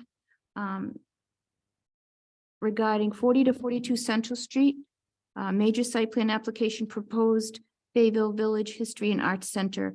And in it describes more of the operations and what's going to happen there, and also speaks to the Dover Amendment and the proposed use and utilization under an educational application there. And some of the things refer to, for example, like the stormwater management calculations, which I feel should be provided based on the change, because the current stormwater permit is based on the prior permitting from 2019 when an auction house was proposed that was prepared by Peter Bemis. So there's some information there that I felt we still needed to get. And so we're also waiting to hear how the conservation speaks to that. But I know that with major site plan approval and anything related to the parking lot or parking is, or touches the parking is under the planning board's jurisdiction according to town council. So I felt that because of that advice, that stormwater calcs related to the parking lot, even though it's, you know, you had it before, but you're changing the surface and some things are changing, and there's less pavement in some areas, and then you have walkways in others, and there are ADA spaces now being proposed asphalt, and you have a little pavement around the drainage, the catch basin. I felt that, you know, it is important that we have stormwater calcs to make sure that there's no puddling, water flowing off the site, making sure you meet all the stormwater policies.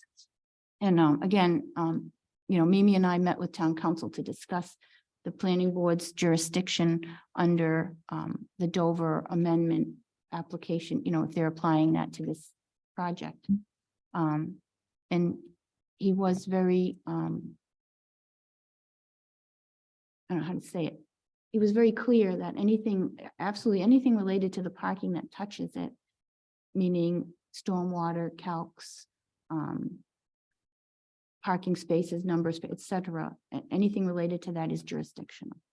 So I felt you have to have that information in order to opine on it and to have it vetted through third-party engineering consultant to make sure that everything works right, so that you don't have any low spots, any water running out of the driveway, et cetera. You don't want issues later. And it's kind of a standard step for most projects, that you're not causing any off-site issues based on any changes to the site. So that letter from attorney Russell, you know, speaks to several things. He explains, you know, application of the Dover Amendment and also the operations, which is some of the things that we asked for. Town council also opined to us that in accepting in an application like this, it's well under the planning board's purview to ask for information that supports the fact that this is truly a Dover Amendment application. And even though the bar usually is pretty low, that you have to demonstrate you're an educational use, et cetera, the planning board still has the right to ask for that to be explained and, kind of proven that this application meets that. And I think that part of this letter responded to some of that. And then I also had a copy of the articles of organization. And I didn't read through it thoroughly, and I'm not an attorney, but it also outlines, there's a statement in there that says educational. I can't remember off the top of my head, I have it here, but it does imply educational use. So usually they want to have a dominant, it's supposed to be a dominant or main use when you have a Dover amendment. But again, Town Council Talaman indicated that those bars are usually relatively low when it comes to the state for educational use or whatever the Dover Amendment applies to.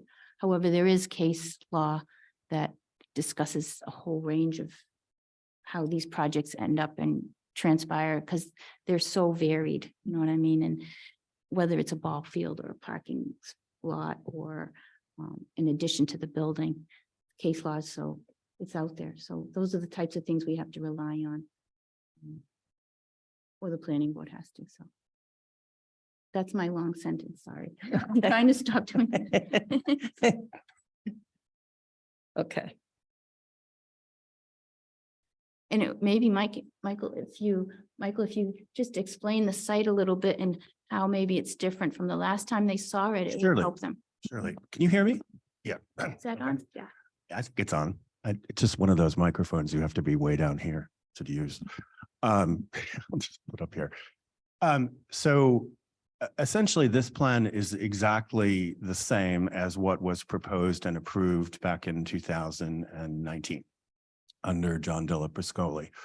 The only difference to it essentially is that the entrance on Grove Street has been eliminated and returned to green space. There was originally a drive-through across the back. Yep, down there, right there.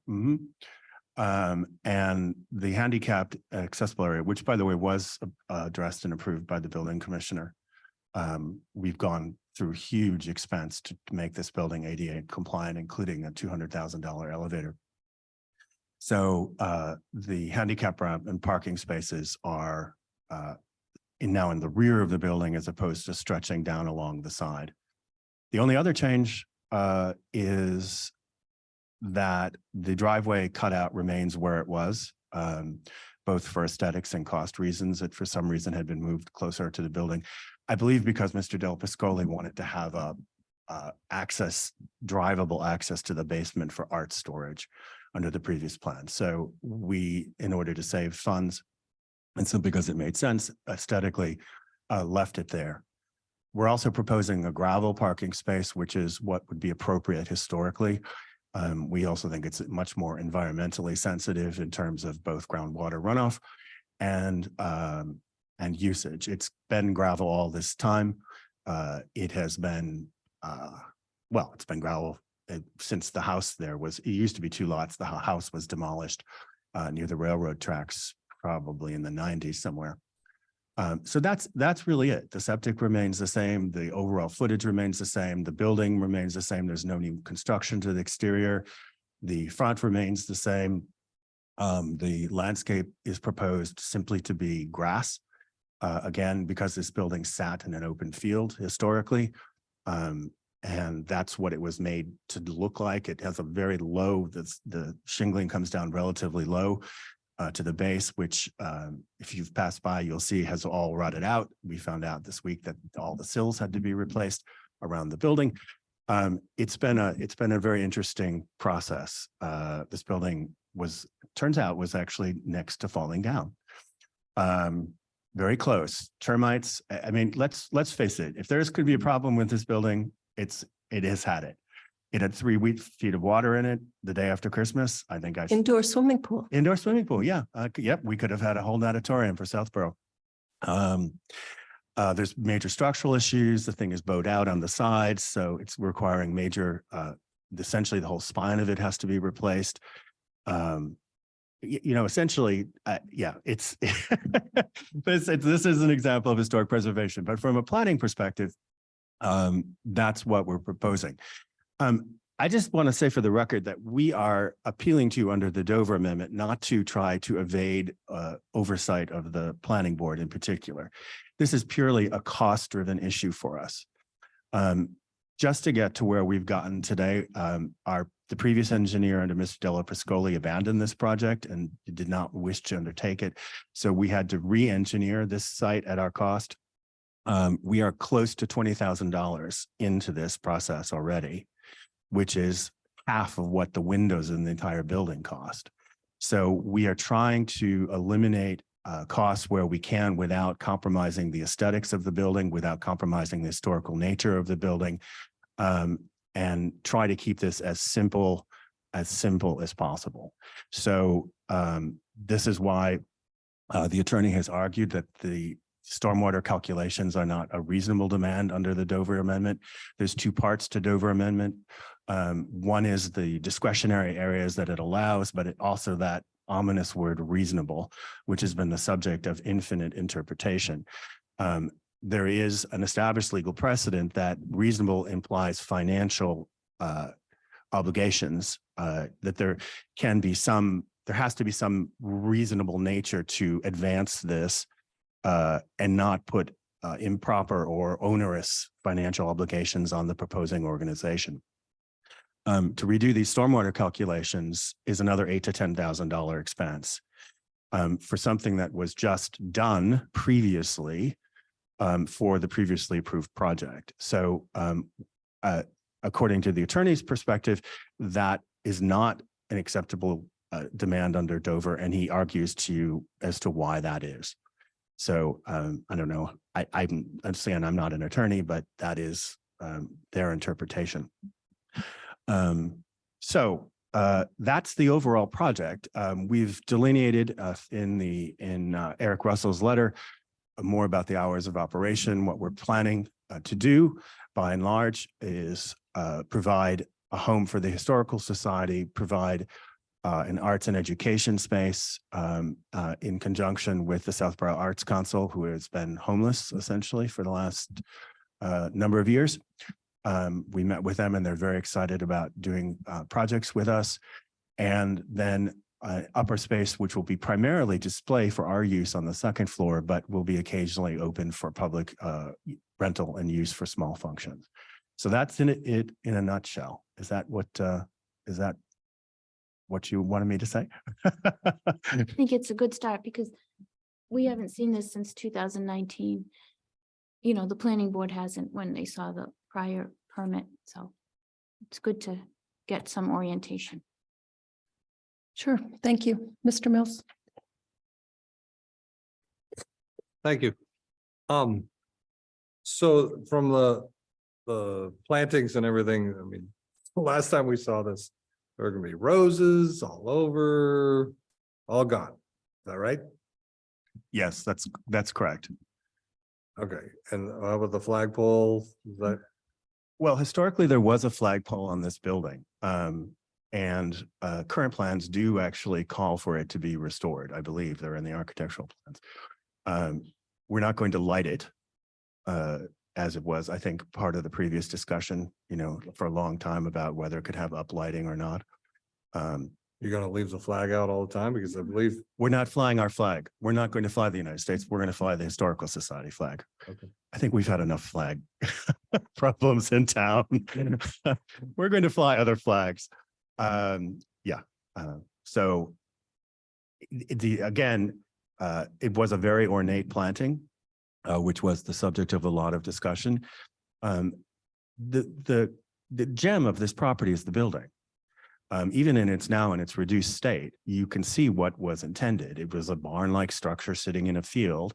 And for something that is going to be primarily of historical use, restoring it, and we have many pictures of it historically, when it was used as a field hospital after the first pandemic, with the tents, the army tents on the field. There's no plantings around it at all.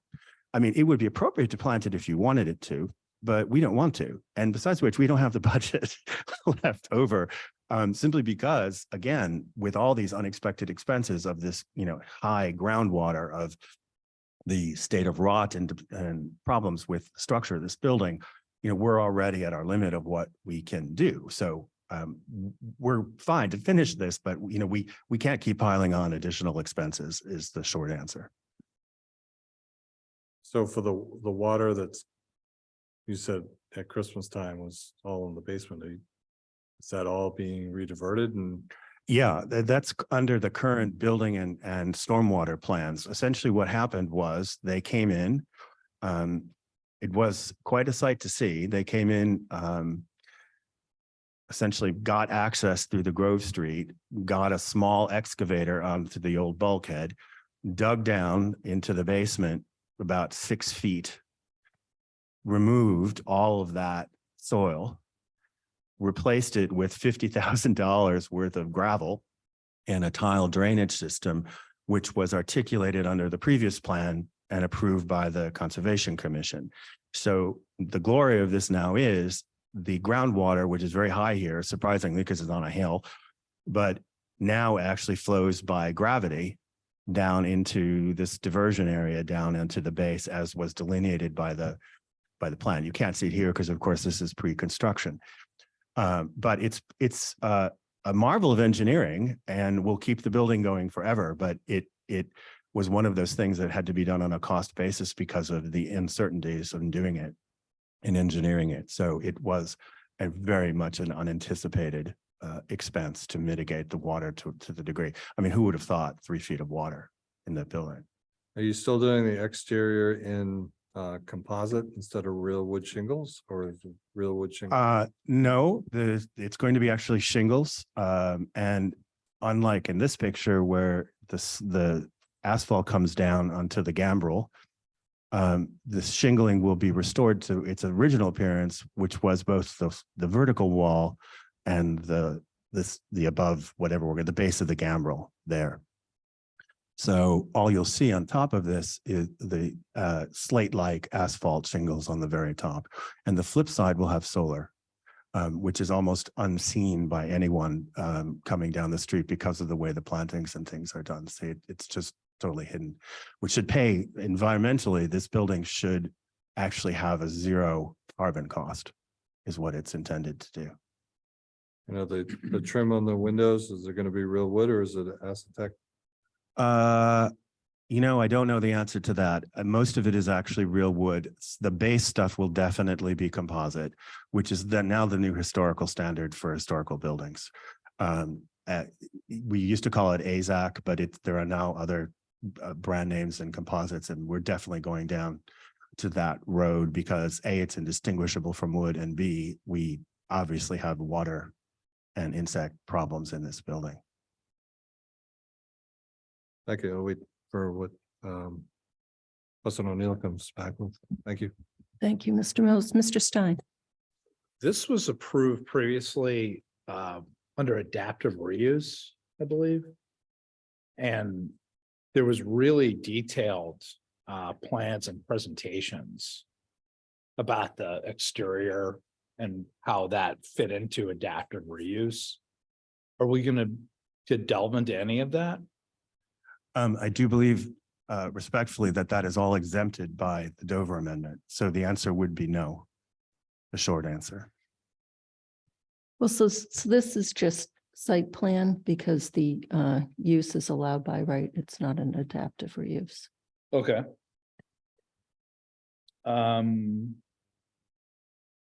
The thing about the Dover Amendment, I'm always probably the hardest board member about the Dover Amendment use, and any institution that's come before us that's used it, I've been very, cautious about. I'm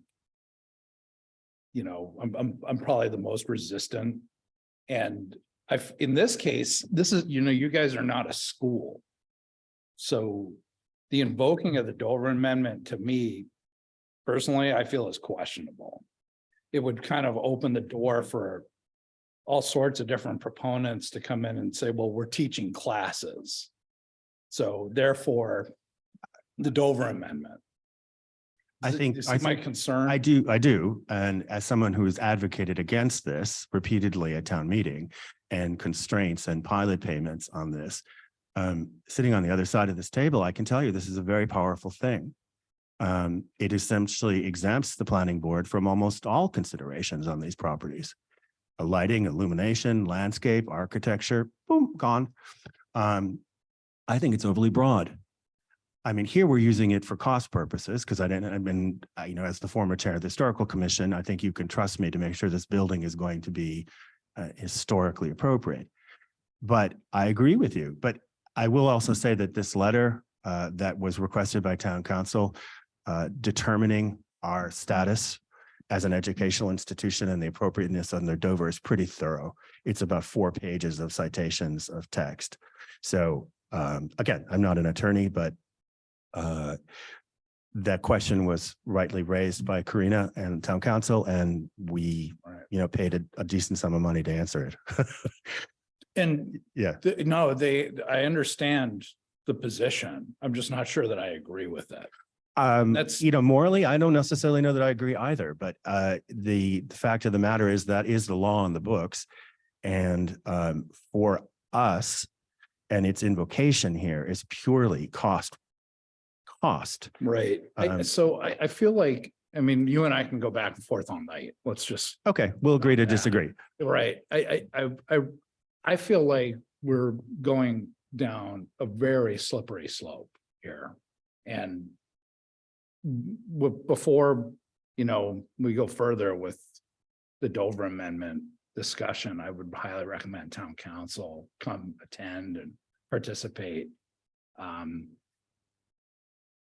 Or I just, you know, or we'll just not have me as a vote, basically.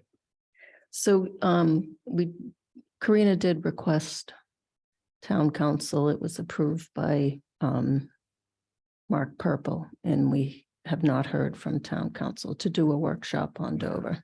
Well, I mean, in this case especially where it's not a school. So now we're just basically, you know, saying. Yeah. Anybody can teach classes and have, So use the Dover Amendment to do anything. Unfortunately, and you don't have to tell me that it's because of cost purposes and. Well, no, I but understand. But it It's is very broad, and Karina and I did talk to town council, and he concurred that the Dover Amendment is very broad. Right. What was laid out in the Articles of Organization and what the attorney put forth pretty much, you know, qualifies them. I guess I'll be sleeping on that one.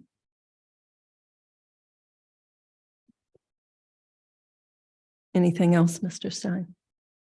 I mean, anything I ask, I guess the Dover Amendment is gonna be the answer, so I guess that's it for me, for now. Mr. Maria?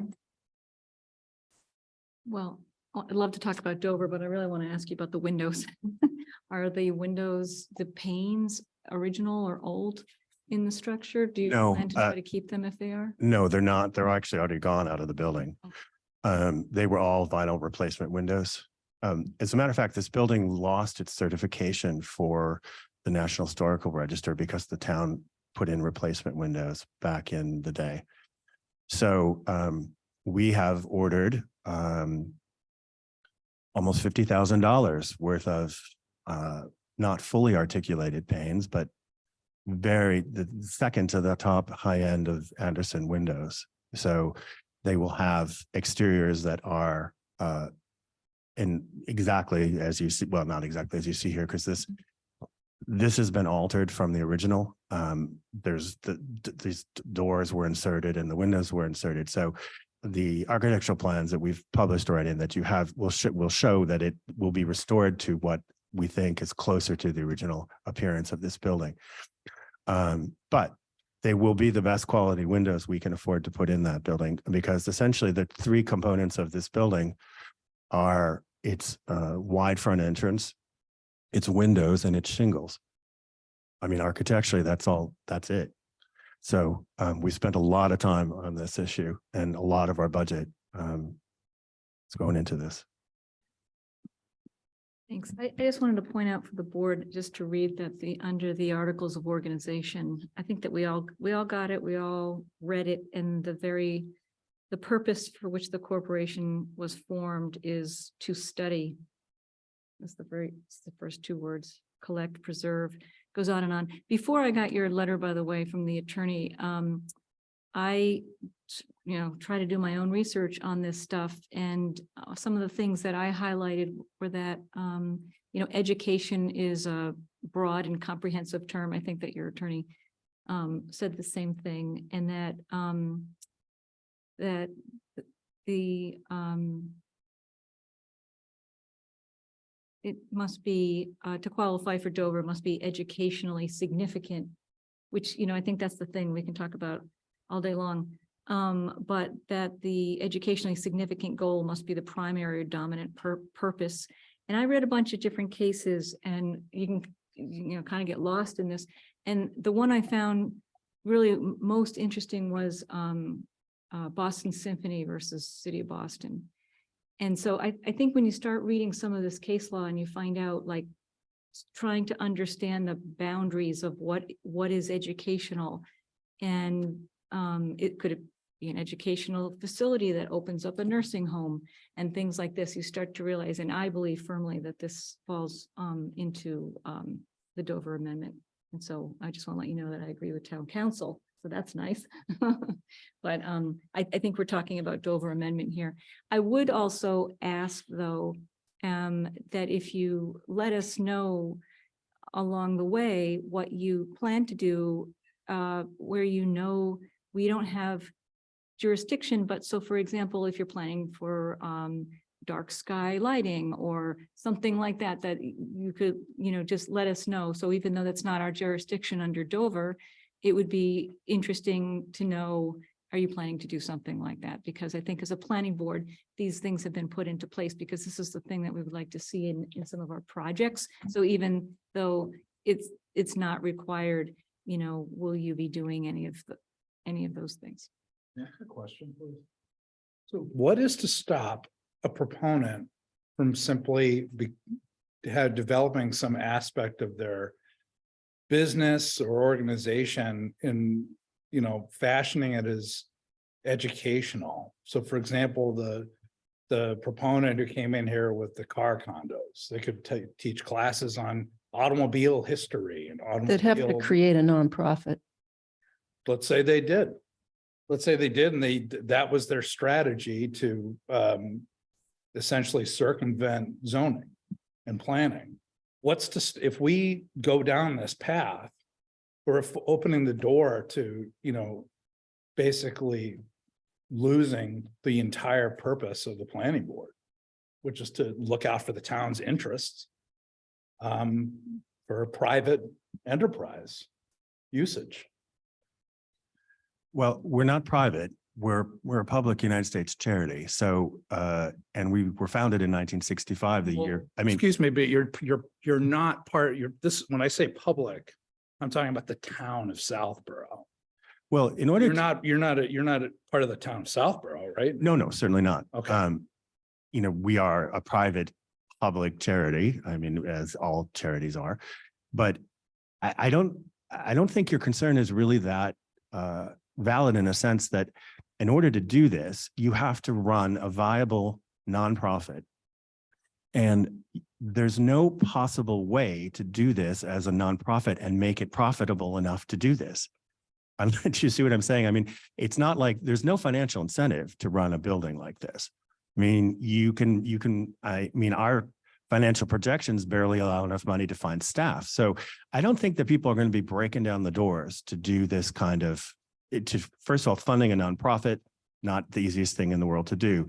Secondarily, then you need to have a whole history of educational use, which is demonstrated under Dover. I think one of the test cases was about someone who wanted to open a dance studio, for instance, and just said that was covered by the Dover Amendment. That level of resistance, that was not approved under Dover because it was an incidental use. There was no history, there was no past. So I think you have to have a series of tests in these institutions that would have an established educational history, that have an established purpose, that are registered this way, and that are essentially nonprofits. So there's just not a lot of us out there. In Southborough, there are we have Fay School, St. Mark's, Harvard University, and its various things, and the churches. Southborough Open Land. Foundation. And Southborough Open Land Foundation, but you're not building anything, are you? No, No. So, I mean, there's just not a lot. I don't think there's going to be any sort of runaway incentive to try to do something like this by anybody else. Maybe they'd like Fayetteville Hall. They can have Fayetteville Hall. Oh, good grief. No, thanks for sharing your opinion on that.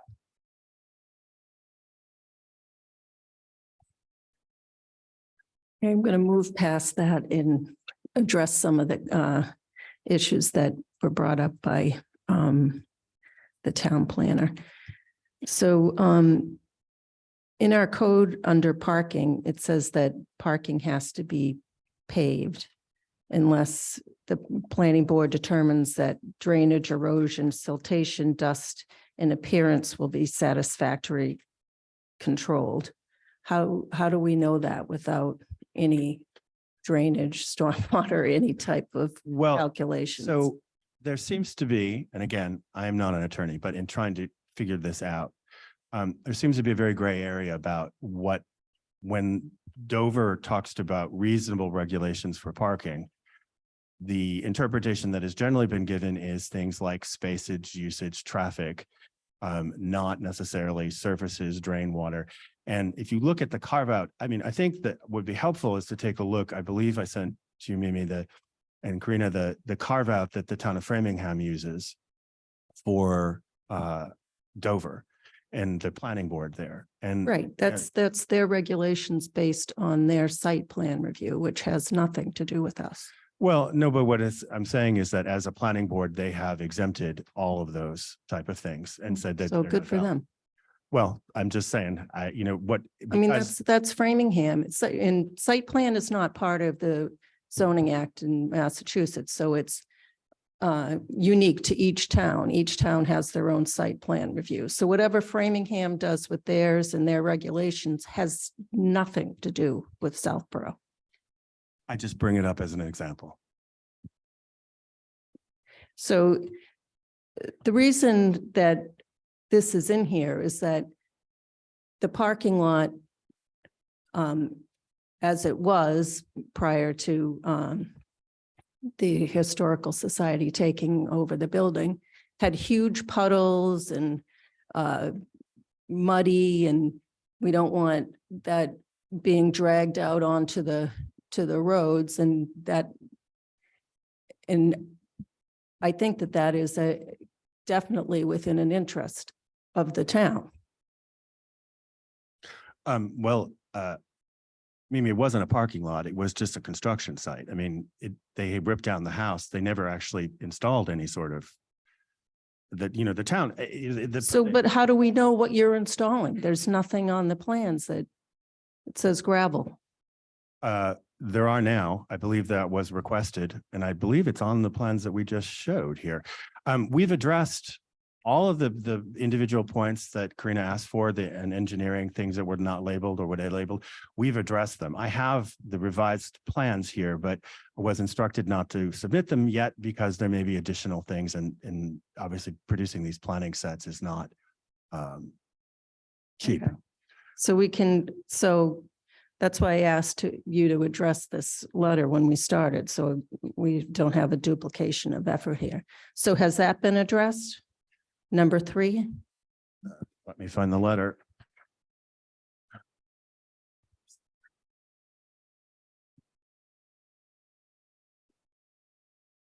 Two was addressed for the attorney.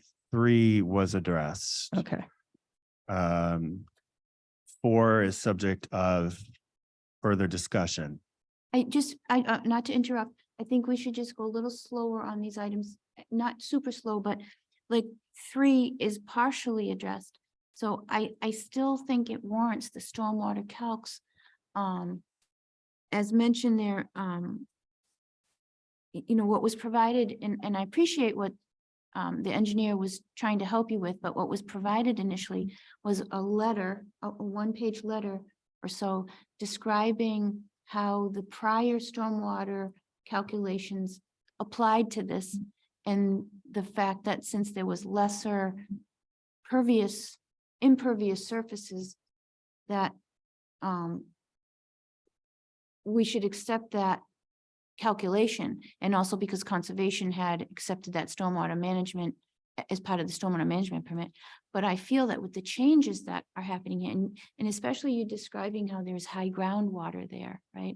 So I understand that, and it causes, but you know, some very important steps will help protect you, will help protect your project, also helps protect the town, and has the planning board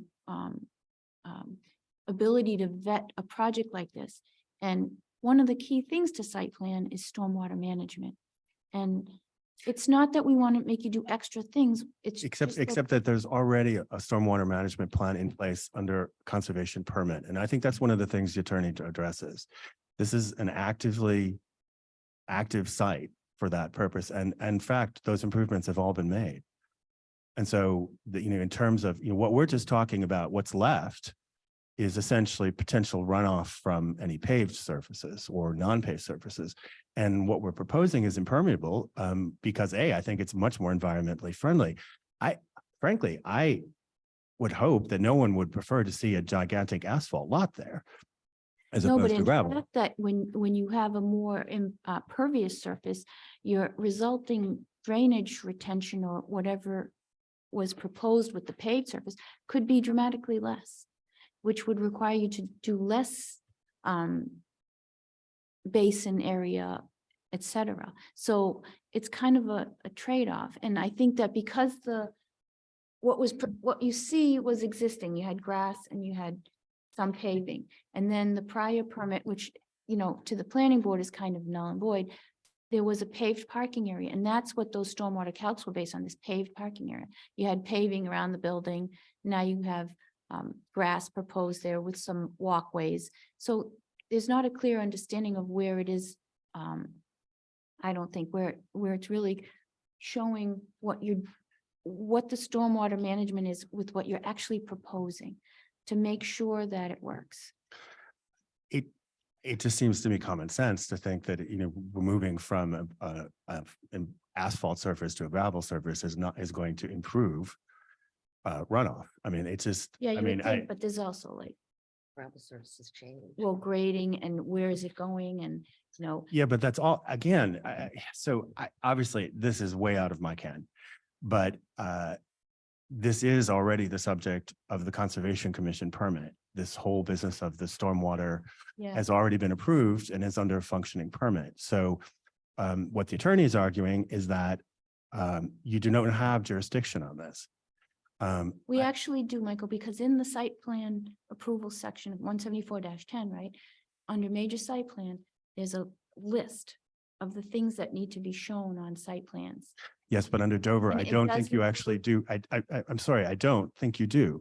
And that's what this communication from the attorney is about, who actually also happens to be a member of the zoning board of another community. So I mean, Krokidas and Bluestein are one of the preeminent firms for advising small nonprofits, and they do a lot of this type of stuff with Dover. So I can only take them at their word when they say that is not a jurisdictional thing. And town council has opined to the planning board via. the Well, chair. I think he should That probably is- then reply formally, if that is actually his Probably. opining. Well, I just wanted. I have to point out- disagreed, I know our town council and, big R, little r, I would then like a formal reply to that, because that's another $10,000 hit to this project to do something that A, we don't think is jurisdictional, and B, doesn't really advance the process here. And But- having been an engineer, just last thing I'm going to say, because it's up to the time, but that's really steep cost for stormwater management for this size project, especially because, and I don't speak for your engineer because maybe his rates are different, but especially because the stormwater application is already submitted and there's a lot of information that can be reutilized. Well, that's what I thought, but, and frankly, what we would have liked to have done and what we anticipated doing was simply roll that over into this, because it had already been done. frankly, what we thought we were doing was actually helpful to this process in the sense that this is far less structure, it's far less parking lot. It's, we could have actually just built what was previously there and presumably used those calculations, but then came up the issue of the fact that they weren't stamped by the, the engineer of record. So that, and then the engineer of record refused to work with this because of a spat that he's had with Mr. Della Pascoli. So we got stuck in the middle of this process. So, maybe we can, to go through some of this other part of the list, maybe we can set that So aside. the responses you're reading, are those off the ones you sent me today or? Yes, Okay, so the planning board, we just got that today. So when you say it's addressed, I haven't looked fully at the plan. yet. okay, that's the stuff I sent you on So Friday. That's why I maybe, yeah. Okay, yes. So I don't, yeah, on Friday, yeah. So I just want you to be clear that Michael did submit like an interim revised plan highlighting some of these issues that Okay. he felt was, Well, that's why I said to go through it quickly Yeah. and see what. but we don't have he- that in front, just so you know, it's in the Dropbox, but it's not printed here. Okay, This is part of the actual application, the first submission. So that would be picked up in the second revised submission. Just so you know, Yep. because Michael's reading responses to something you don't see on this paper, okay, on my comment list, that's. all right. Right. So do you still want me to go down this? So number 3, you said you have addressed, but Well, I'm we hearing some pushback. yes, we disagree. And if town council wants to officially opine that he thinks that is not the case. So my question is, how can the planning board determine that a non-paved surface will work without any information on it? Again, I would argue that what the attorney is telling us is that you don't have jurisdiction over this, Over parking? over this element of parking. Well, okay, so I- we'll you know, move on. Again, I hate to, I'm sorry to be the test case for small Dover amendments in this town, because it's been very expensive for us. And I would like not to be here. And I don't like arguing with you folks, because I've been a huge supporter of planning and planning board throughout my 30 years here. So this kind of pains me, frankly. But I need to try to hold the line on this stuff so that we don't go down to do duplicative things that we don't need to do legally. That's all. I'm just trying to get to the nitty gritty of this. So existing conditions plan number 4. The existing conditions plan, again, which is what we've just been talking about, has been decided by our attorneys as non-jurisdictional. Karina feels very strongly that it is. I don't have the answer to that. Again, not as a legal professional. Because so the plans that we have show the trees that have all been removed. Yes. So they're on the plans now showing as existing, but they're not. gone. That was revised in the rest of these things, which were either Scrivener's errors or things like 6, the locus, the wrong address, the cover locus, layout identifier needs to drive to driveway service. The engineer has gone back. I resubmitted these on Friday and had them addressed. The attorney addressed whatever that they addressed legally, and then the engineer addressed the rest of these issues by changing or indicating what is correct on the plan set. Okay, so number 5, the plan set has been correctly Revised, Number yes. 6, you no longer have the townhouse as your address. Exactly. 7, the locust has been Clarified. clarified. 8 8. has been clarified, 9, has been clarified, 10, has been clarified. 11, Again, lighting is non-jurisdictional, but we are attempting to formalize whatever, the previous plans had like major Kmart level parking light. We're trying to figure out what is required for public safety. It's a very bright site already. It's on Central Street. It's under those bright sodium lights. So we would like to do as little lighting as possible, both for a cost factor and also just for pure aesthetics. Again, the building wasn't lit. So at the moment, we do not have plans for any additional site lighting other than what is required on the ADA ramp and lights on the doorway of the architectural light on the door, the back door and the front door of the building. Okay. Are those lights dark sky compliant? I don't know, but I can find out. I don't think they've Okay. actually been chosen yet. They would most likely be historical. We're talking small historical fixtures that point down, those, what do you call them? Barn lights or whatever that point downward, Pointing down is a good sign. pointing down. Yeah, pointing down, with, what I'm talking about with a bowl, with a bulb, that hangs on a hook, thing. Oh, Yeah. yeah. I mean, just a traditional. We don't have any views of the building in the back that show lighting at all. And obviously, when it was built, I mean, they were just barely electrified. So So no light in the parking lot? I would think if you're having nighttime events, that have to be some light in the parking lot for safety.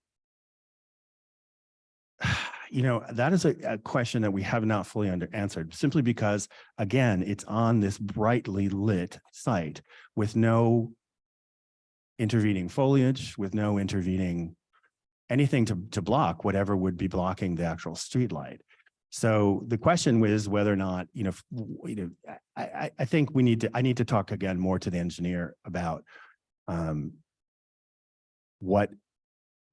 what we can do that's not A, terribly costly, and B, meets the security requirements of people, if it's not met already. I don't know, maybe they just do a lumen survey of the area and see how bright it is. But you can't be at the mercy of the town light if it flickers on and off. I mean, What's a street light? I know, but there's one on my street that has been flickering for 3 years. Some go on, some go off. Really? Some- Not on Central Street. Like, you don't, But you can't be at the mercy of that for when you talk about like safety issues. I mean, well, it's unclear, where you're gonna have a liability issue there. well, potentially. But again, historically, it's been a parking lot all this time and there's been no lighting. Yeah, I can't look at it. Right, but Yeah. you're talking about in the past. And you look at the past, the town. Why the building's in disrepair as it is because it wasn't maintained and it didn't go through like all the steps and like drainage and all this stuff that we're talking about now. I mean, part of this, I know it's putting you in a difficult spot, but at the same time, and I view this in the long run, is really making sure we're preserving the site and the building for. in I agree. perpetuity. So can I just propose this? I'm sure this will be continued anyway, that we just table this discussion for now and I'll get some more information about the lighting. I don't have the answer, is the short answer. Right, I just have a couple more questions. How will the individual parking spaces be identified? I don't believe that they will be identified. It'll be if they're gravel. Okay, so they need to be somehow. They do? With segmented bumper strips or other similar permanent means. Okay, let me get back to you on that. I don't have the answer to that. And there's no signage shown for the deeded parking spaces? So I sent you the language of this deeded parking spaces. It's our intention to go back to the Board of Selectmen to try to get clarification on the language of this. It was written in a way that makes it absolutely non-enforceable.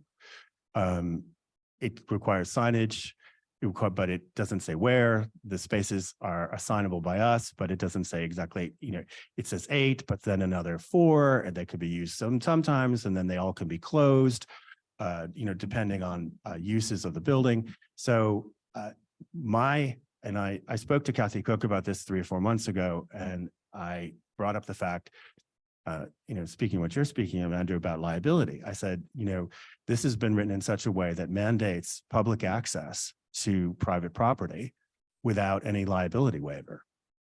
So one of the things I do want to talk to the Board of Selectmen is, what what liability waiver is extended to us in providing these parking spaces, which we're all for, by the way. We want to be a good neighbor, and we frankly think a lot of these people who are coming to the park might actually come and visit us.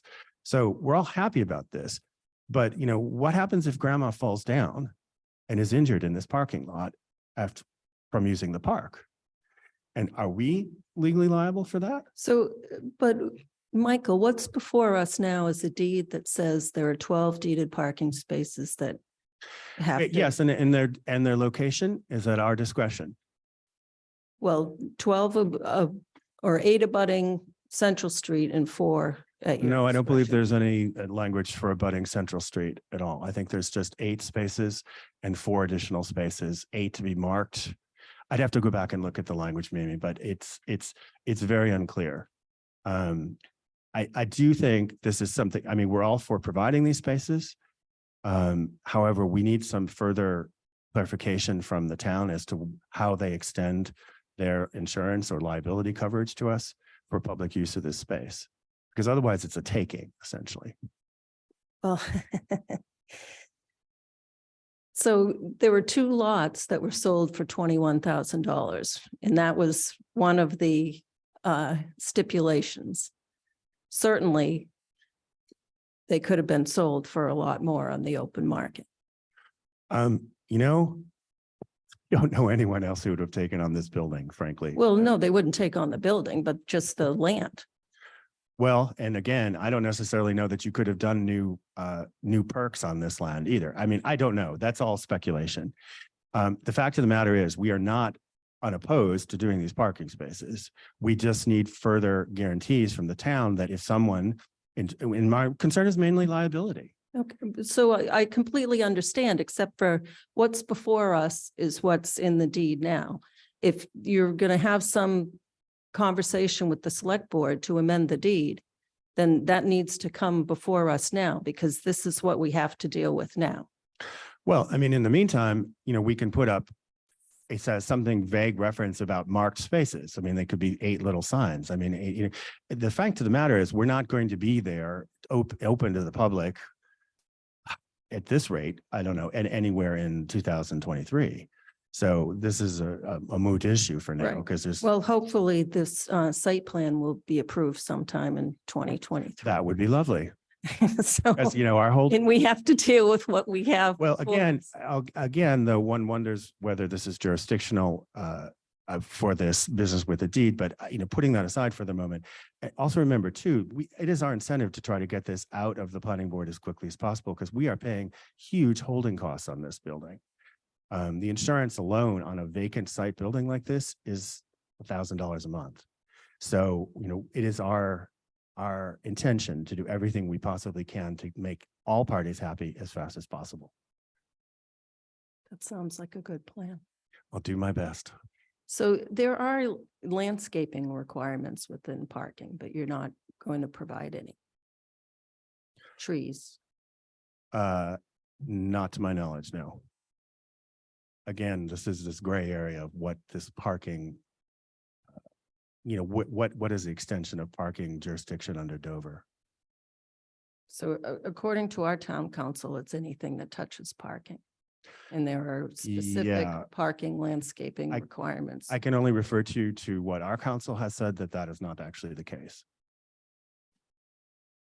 And that this has been adjudicated on several issues, and it is actually not as overarching as he seems to feel it is. But again, I'm just the messenger. That's what I have for now.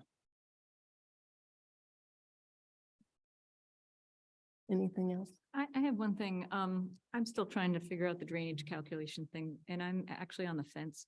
I do think it's somewhat unreasonable to request it. And I'm swayed by the attorney, and I'd like to take some time for next meeting anyway, to go back, but he cites a couple of cases. One's trustees of Boston College versus City of Newton, and having to do with exactly this. An unpaved parking lot when paving is required? No, I'm sorry, drainage. drainage, and whether drainage is required for parking. And so he cites two, cases where, one is Newton, one is Wellesley, where drainage was, not considered part of, a Dover protected use. So, I mean, I read the case law because this stuff is so complicated, and this is really one, I think it's somewhat complicated. It's not really cut and dry, right? I mean, they're all pretty complicated in my mind because I'm not an attorney, but I think from what I understand is the more litigation there is, the more we understand what the boundaries are, and we might not agree with it, but those are the boundaries. So there's two cases that are cited here by their attorney. And I would very much like to know, what does the town council say to this? And is there does he have another case that he's thinking about, that puts drainage squarely into parking? Because Debbie, can I ask, in looking at those it's number cases- 29, yeah. Yeah, sometimes there are existing paved parking areas and they're not changing that and the drainage doesn't change. And they may be asked to provide drainage calculation. I don't know if that's that, but that would be something we should be aware of what is the existing condition and what they're changing it to. If they're just restriping, then you may not require drainage calculations because you have a functioning system. Yeah. No, You know, I'd like. I just want to assure the board that I can assure you that we are not intending to be the test case for this here in Southborough, nor do we intend to litigate any of this. At the end of the day, if you tell us that you're not going to let us out of jail without doing these drainage calculations, we're going to have to do them. But that's $10,000 of charitable contributions up in smoke. So I would appeal to you to make sure that whatever you require us to do has the lightest hand possible, because we literally are taking features from this building and trading them out. We do not have the budget to keep taking these continued hits that we've taken from the existing structure. So whatever we take from pile A means we take something else from pile B. There's some feature of this building that is being eliminated. So I would just ask for your forbearance when we do this, but we're not litigating this with you at all.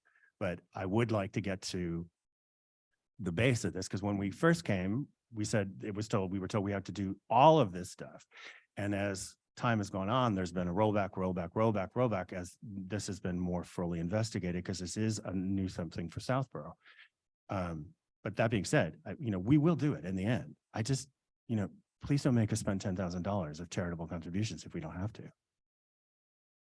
Let's see what Fuss and O'Neill says and see if they think that we can determine whether the gravel parking lot will be satisfactorily controlled without any information. But, I understand your position.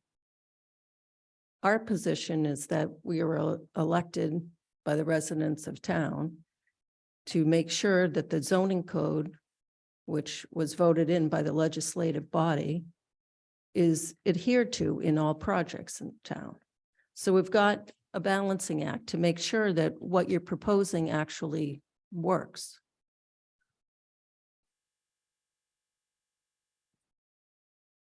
All right, are there any? You have something else, Mr. Mayor? I was going to continue. Oh, I just want to make sure that, is there anybody in the audience or anybody in Zoom land that has any? We have Question or comment? attendees at Zoom, no hands raised. Okay, Madam All Chair, I make a motion, we continue the public hearing for 40 and 42 Central Street, this History and Arts Center, major site plan approval to May 8th, 2023 at 7:10 p.m. Second. I have a motion and a second. Any discussion? I have a quick question on what the composition of the board going forward for that meeting. So Only major site. if just hypothetically, we were not didn't end up voting at the next meeting for approval. How does the composition of the board impact this agenda item? It's only site plan, so we only need 3. 3, correct? So it Correct. So. Okay, So no one can miss any meetings. Marnie's signing a Mullins on this, so she can't miss anymore. so whoever was elected to fill the seat would have no ability to vote, correct?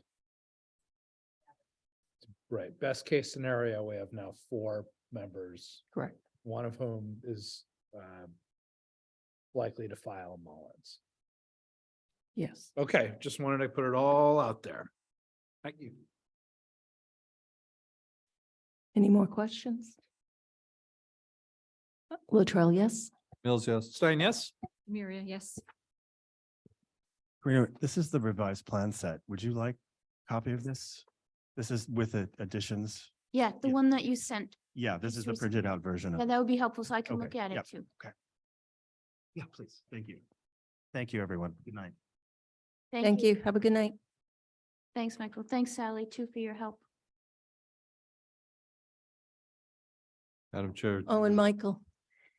The deed says contiguous to Central Street, not abutting. I had the wrong word. Yeah, and what is contiguous to Central Street mean in a deed? Yeah, well, we'll get this resolved. We will get this resolved. I have no question. And we are looking forward to having the people there for the parking. So anyway, good night. Thank you. Madam Chair, due to a family issue, I was hoping to depart for the discussion items. Okay, Mr. Mills, have a good night. Thank you. Good luck to you and your father.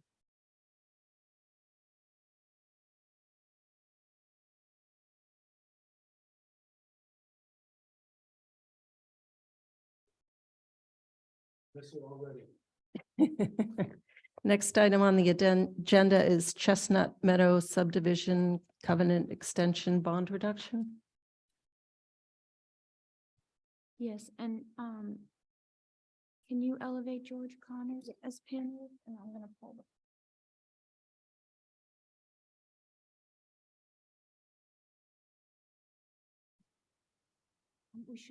We have to continue 206.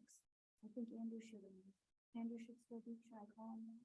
No, we can continue it with 3. It's a minor site plan. So we just need to continue. I'm sorry, I missed a spot on the agenda here. The next item is discussion item 206 Turnpike Road, minor site plan approval, and they have, Yeah, they requested to continue without testimony to the May 8th, 2023 planning board. Yes. Mr. Stein. So the motion is to continue the minor site plan approval for 206 Turnpike Road to May 8th. May 8th. There's no time. It's not a May hearing. 8th Don't need a time. time TBD. Yes, on the agenda. I second. Motion and a second, any discussion? Seeing none, all in favor, Latrell, yes? Stein, yes? Miria, yes. Very good, thank you. Now, the next item on the agenda, Chestnut Meadow subdivision covenant extension bond reduction. My name is George Connors. I represent Habitat on the Chestnut Meadows project. They're dealing with that and the Chestnut Meadows Realty Trust. They have currently a bond in place with you, good through January 25th, 2024, which I believe Karina has a copy of from about a month ago. In the interim, we have requested that Fuss and O'Neill do a reevaluation of the work completed there for a different amount on the bond. Currently, the bond is at $410,800. Fuss and O'Neill's new estimate brings it down to $368 for a difference of about $118,000. We would like to be able to come back with a revised bond amount at your next meeting, pending your approval of Fuss and O'Neill's review and estimate, which we agree with. Very good. Do we have Fuss and O'Neill's review? Yes, we do, but I think, George is asking that, they come back for the bond reduction portion of it. So George, you have a copy of the Fuss and O'Neill bond review, and you still have to review it. Are there any concerns with it? Or you want to address all that at a future meeting? No, regarding- I actually had a chance to review it in the last hour or so. Surprising, but no, it's fine. The numbers are high. They're higher than Mass Highway, but we're not gonna dispute that at this particular time because I don't think you'd listen to us. So we're happy with 322, 368, and we would be able to bring that to you at the next meeting. Okay, so you want to move ahead with a vote on the bond reduction. If you feel comfortable with that, yes. So, just to update the board, Fuss and O'Neill provided a, bond reduction review. They went out into this, to the site, I believe it was April 11th timeframe. They did a review and they found that the, remaining items, to be built still, to be constructed, came to the approximately $322,000, and that included a contingency, a 20% contingency, and then also an 8.4% inflation rate, which I spoke to the senior level engineer at Fuss and O'Neill to confirm that was appropriate. We had used that also on a prior bond recently for St. Mark's School as well. So it seemed to be sufficient, consistent, that's the word. Thanks. So we have that bond reduction. And then also the covenant extension for the additional 2 years. And I can tell you that Fuss and O'Neill had done interim inspections more so at the beginning of construction when a lot of the roadway work was done, and the drainage basins and the drainage system was installed. The subdivision has progressed with consistently occurring building permit applications and construction of the homes. I believe there's two houses left to be built out of the 12 lots. And if you recall, there were 2 open space lots there originally that were set aside for 3 years from start of construction, which have now defaulted back to the developer since the town didn't opt their first right of refusal to purchase. So we haven't received complaints of the project. They've addressed everything during building permit applications that we've requested them to supply. So I think they need some more time, right, George, to complete a couple of the houses.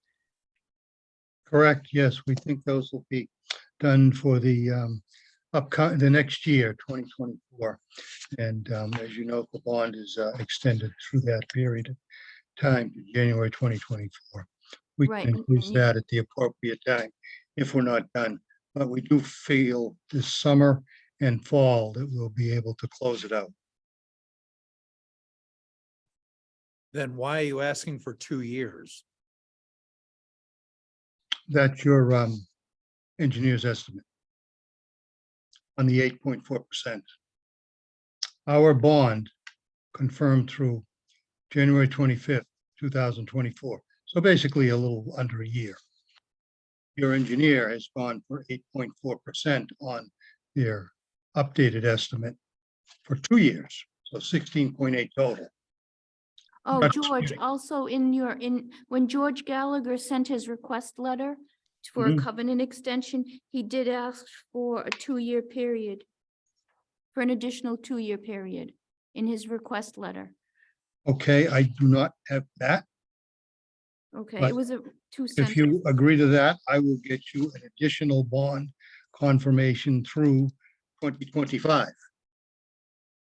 So I can tell you that on a yearly basis, Habitat has provided us with renewed bond, performance bond information that we keep on file, and that's how we know every year that the bond is carried over. So it keeps continuing every year. until they're done with the work. And, Okay. and they support, they show that, they prove that. Okay, So I don't understand a 2-year extension. We're For not, the covenant. Right, that's what, yeah. I'm just making sure that's what we're talking about, the covenant. yeah, Okay, so. What's the point? What are you saying? well, that's what the I just applicant, said I don't understand a 2-year extension. oh, What's that's, the reason that they need a 2-year extension? If they're he just said that they're gonna be wrapping up the project in the next, what, George, 8 months? we do anticipate that, yeah, we hope to get final pavement down this Well, fall. why don't we just do a 12-month extension? That's fine too. I think because the original George Gallagher, who represents Habitat, the developer, had requested an additional 2-year period when he made this request. I don't think George, was privy to that. He was basing it on that there was a 2-year inflation rate calculated into the bond. Right. So when Fuss and O'Neill did the bond, Okay. they did a 2-year, inflation rate. So you're saying that if we accept that dollar amount, we have to give 2 years? You don't have to do either. It's just makes sense to keep it all aligned and Well, why don't we just take the dollar amount and give them 1 year? we could do that too, if they agree to that. That's fine. Yeah, we don't have any problem with that.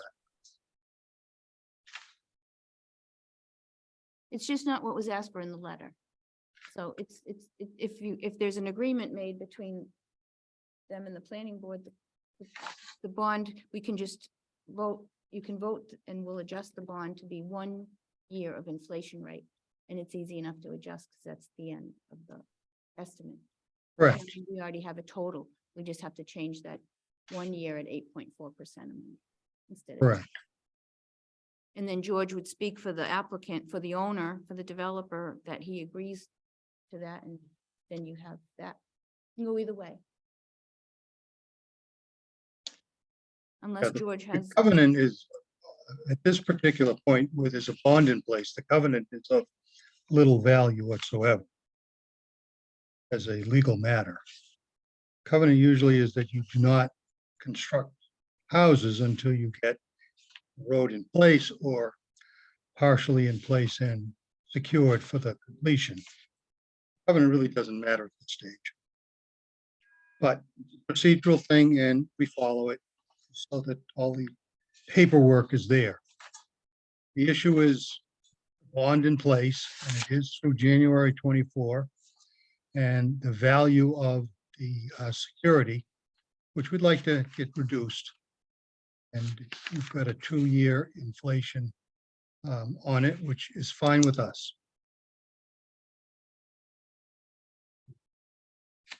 So would you be okay with extending the covenant for a year then? Yes,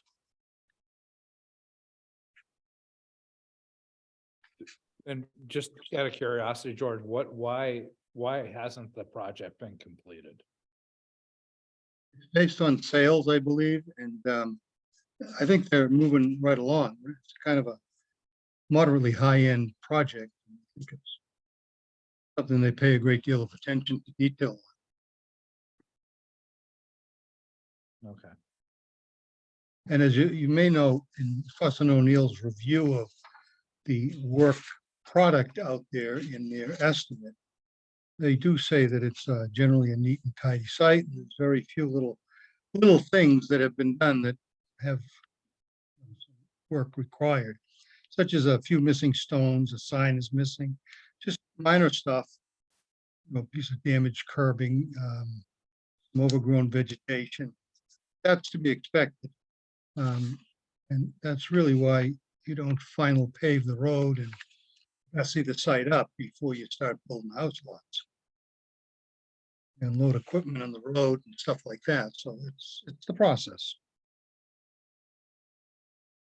So is the motion I don't know. to, Do you have any questions, Oh, sorry. Mr. Maria? Oh, no, no questions. Thank you. So Mr. Stein, so the motion is to, I'll maybe split it into two different things. To extend the covenant for the Chestnut Meadow subdivision for a 12-month period.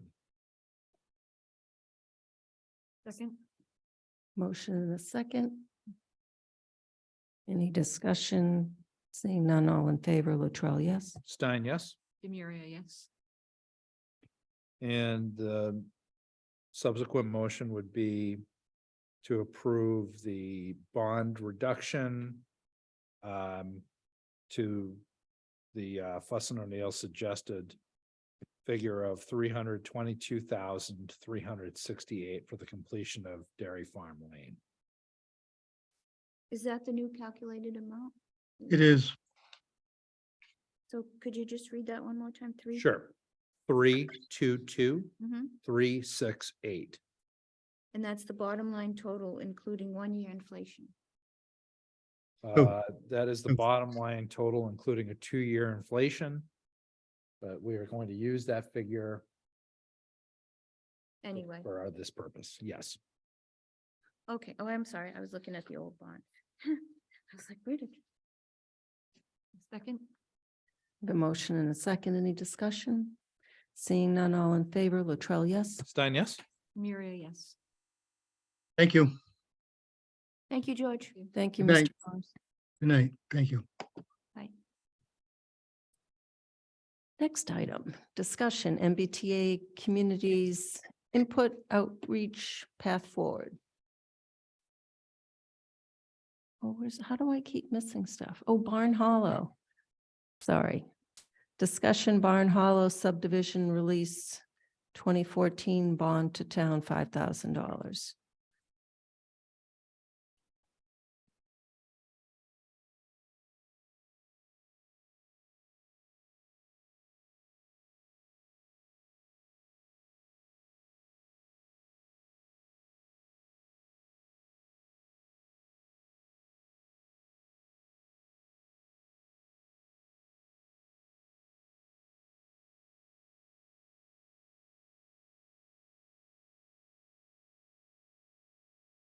Okay, just to give you a really quick update of how we got here. In 2014, there was a bond reduction on Barn Hollow subdivision, which is Barn Lane.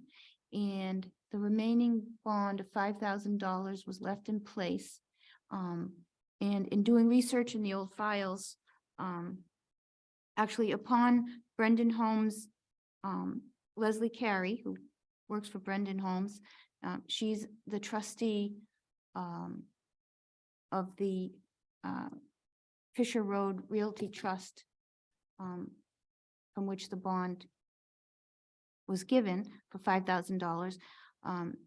So there was an area of open space that was supposed to be hydroseeded or aerated and receive some wild meadow seeding back in 2014 by, I believe it was May 31st or May 1st. I have to look at the document. Hold on. I'm jumping ahead of myself here. May of 2014, which has passed. So Leslie Carey has been contacting me and the treasurer Brian Valentine over the last 2 years or so to find out what's been going on with this bond. And we picked it up, we started looking, and then it got shelved again. And then Leslie would call me again or the treasurer again, and we start looking at it again, then we shelved it. So finally, we completed the research and stopped putting it on the back burner, and found that there was a letter back in September 17, 2013 from Brendan Holmes that said that they would agree to a $5,000 bond if the required work was not in place by May 1st. So then we looked a little further, and there was actually a performance bond secured by deposit agreement signed by Leslie Carey as trustee of Fisher Road Realty Trust. And in that it says that referencing a plan that the condition of this obligation is that the trust and or its successors and such shall fully and satisfactorily hydraulically aerate and overseed with wildflowers any presently existing disturbed areas in that certain parcel of land in Southborough shown as open space in the Barn Hollow subdivision, all on or before May 14th of 2014. If they do that work, then this obligation shall be void and the sum of $5,000 will be returned to the undersigned, which was the trustee. If such work is not performed by said date, such sum shall become and be the sole property of said town of Southborough as liquidated damages, and the trust shall have no further obligation with respect to the performance of such work. So Leslie Carey looked through all their files that they had in the history, and she found no invoices that showed that that work had ever been done. So I went to the treasurer and we spoke about this, and we kind of agreed, or he supported the idea that these funds should be released by the planning board, because the bank requires a vote by the planning board to release the funds because it was part of a subdivision. But it doesn't say in the agreement where it goes. So the bank has also told Leslie Carey that after a certain amount of time, these funds get released back as lost property to the state. So we said we better act on this quick because we don't have a lot of time for that, because they've already been notifying Brendan Properties quite a while. So the money would go back into the general fund if the planning board votes to release the bond. So, you know, I had updated Freddie Gillespie as part of the Open Space Preservation Commission, and Melissa Danza at Conservation, because they're usually involved in these properties, and I want to make sure there weren't any conservation issues left. So Melissa said there were no issues on her part there. And Freddie provided an email today outlining that, you know, she would really like to see that money go back to an environmental type of project, not just to the general fund. When I spoke to the treasurer, he indicated that to take money out of the general fund has to go before annual town meeting. Hence, some of the suggestions that Freddie had about the planning board possibly requesting, you know, sending a letter to the select board requesting that if these funds are deposited back to the town, that they get earmarked for something like that. So Freddie couldn't be here tonight, so I forwarded her email to you. And again, this is, you know, speaking as an individual because she hasn't passed this by the commission yet, but those were the suggestions she made. I just feel like it's important that we don't lose this money back to the state, because it'll be much more difficult to get it back. And it's been out there so long, and the agreement clearly says to go back to the town for liquidated damages.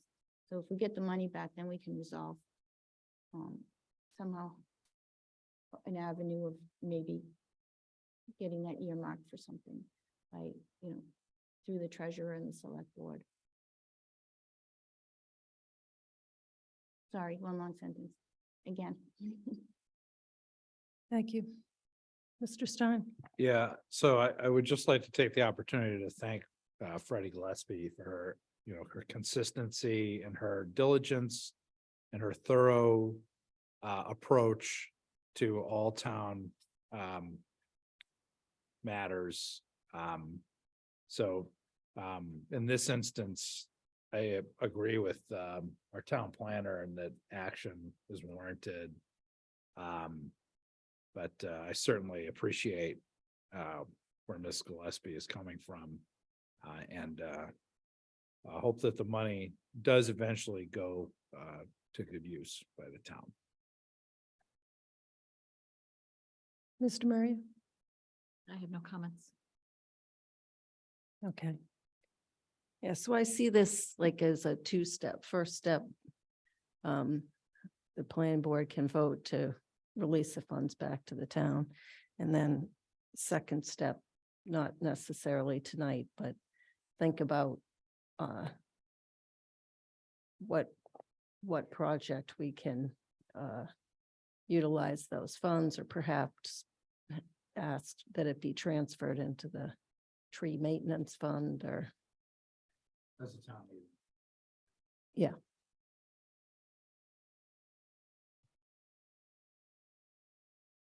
So shall I? Sure. So the motion is to approve the release of the 2014 bond to the town of in the amount of 5,000. I second. I have a motion and a second. Any further discussion? Seeing none, all in favor, Latrell, yes. Stein, yes? Demiria, yes. Okay, now is it MBTA communities? So we'll prepare a notice of vote and file it with the town clerk and then provide it to the treasurer and to Leslie Carey, the trustee of that.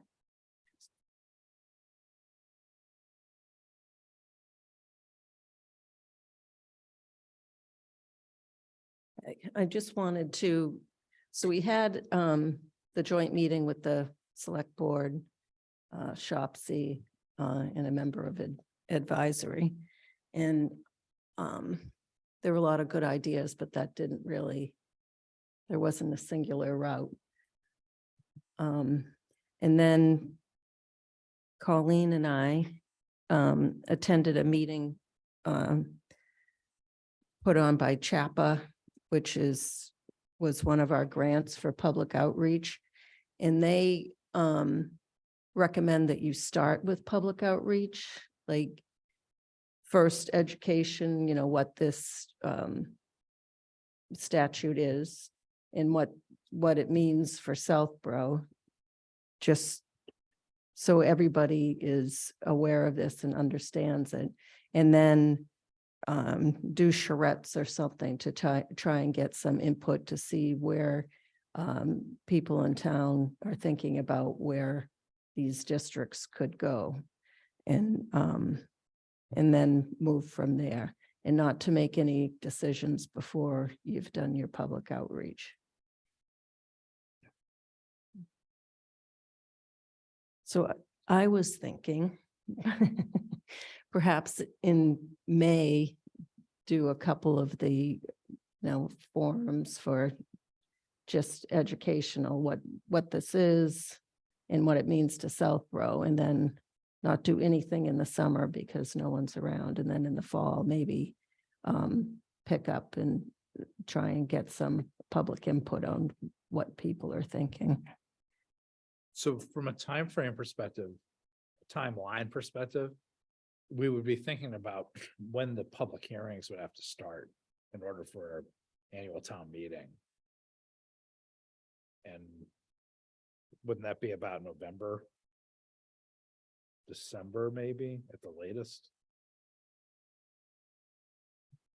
We typically have the public hearings like 2 months before. So if it's March, Just 2 months? we've been starting them in like January. But They've been working out that. is that we started the very first, The don't- downtown district was different. the downtown district That was was different. atypical I see, it does depend somewhat on the topic. agenda item. And for this, we might want to start it a little earlier, Good point. given the I mean, like, the way that meeting went with the joint boards, to me, sort of indicates that there's a really wide spectrum of opinions. And you have some people saying, well, we need to do this, in the spirit of the state, directive. And then you have people saying, well, how can we best, set ourselves up to be, as close to compliant as possible. So I think that we should probably plan on, starting the public hearings around November.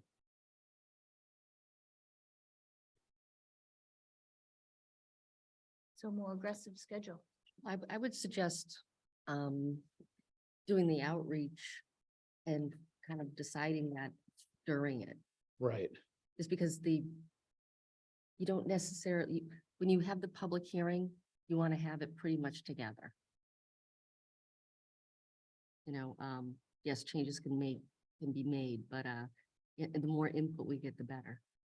That's the biggest thing, is just to get the input first. We should really start doing that as soon as possible. And then, even mailings and informational mailings we can do over the summer without actually having get-togethers, just get people thinking about it. So where are we gonna have these forums? Well, we've had them in various places in the past, senior center. Wherever's available. For the, I think the senior center is the most likely. And would somebody from the state come out? Yes. We have, so the woman that we've been dealing with is, name is Lily Link from Chappa, and she's our public engagement helper. And they will facilitate a meeting so that it's not one of us kind of looking like we're backing something. They will set up a meeting, they will give us information pamphlets, flyers, and And they'll do the And it- presentation. they'll do the presentation. We obviously have to organize that and let them know ahead of time.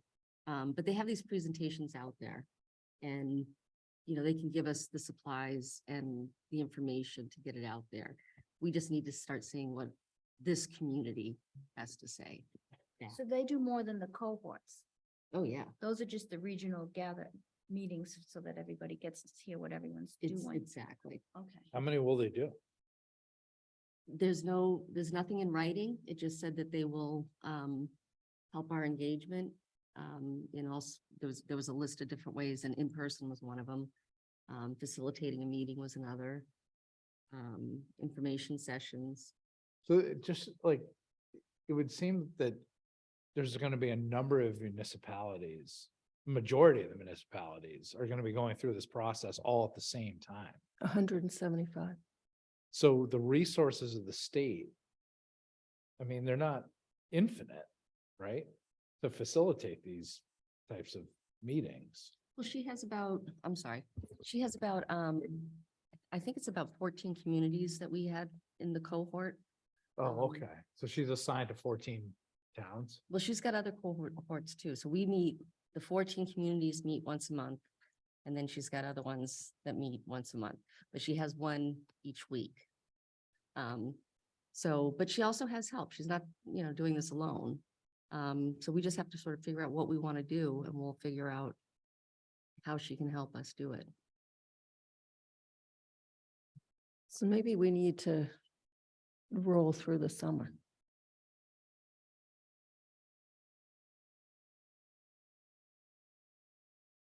We could have, we have this new, I think tomorrow starts the training on the new website. And with that, we could have sort of news flashes with information that we could put on the homepage and just change it up every so often, maybe put some comments in there and, just keep the information flowing. So people are always thinking about it. And then, after they think about it, they're not thinking in the meeting. Do you know what I'm saying? Mhm. So maybe I thought you did a good job at the joint meeting as far as having the takeaway being that we're gonna do our mandate, so to speak, our directive, and just continue regardless of what the select board, the capital planning, whatever their approaches are to this, we're gonna do our part as far as like we would with any other zoning overlay district, right? Do you agree with that path, or I just want to make sure at least the three of us are all on the same page as far as going in that direction? Yeah, I agree. I have to say, I was surprised too. Even within some of the boards that night. there Need the were- mic. That night, within the boards, there was sort of differing opinions, I think. Yeah, we have to do what we have to do. Yeah. And we have to make it work. I mean, I have some questions. I'm sure everybody has some questions about how to make it work, but I think that's what we'll do. It was interesting. I don't know if that got sent out to everybody, but Lexington just passed their zoning. They passed it already? Yeah, They were part of a pilot, I think. and they have 15% affordable.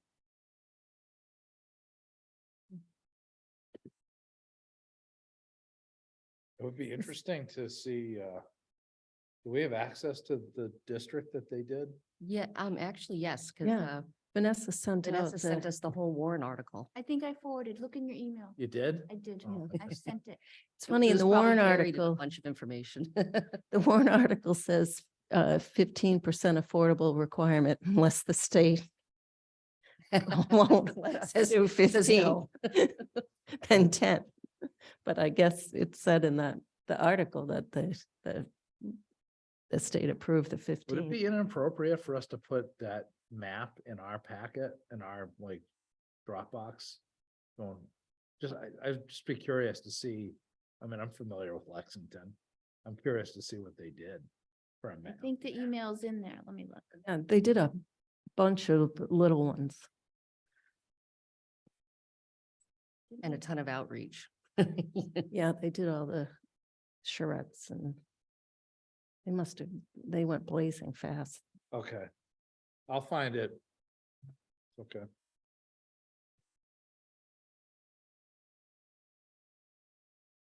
If we find out where it is, we'll send it to you, just so you don't have to go looking. So should we figure out what we can get from Chapa and try and lay out a schedule or some type of educational path for the next meeting? Yeah, that sounds like a doable, right? Does that sound like a? Yep.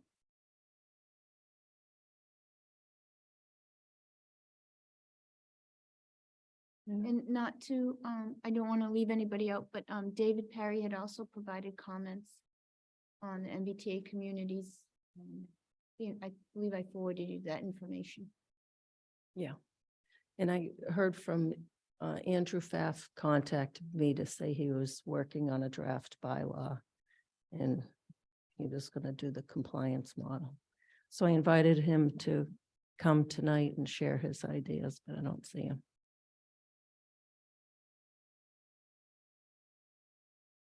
Come one, come all. We'll take any input we can get. All right, should we move on?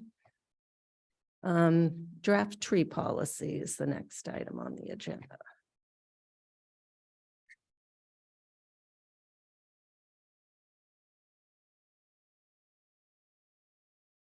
So we've had this policy that we've been working with in draft form for a while.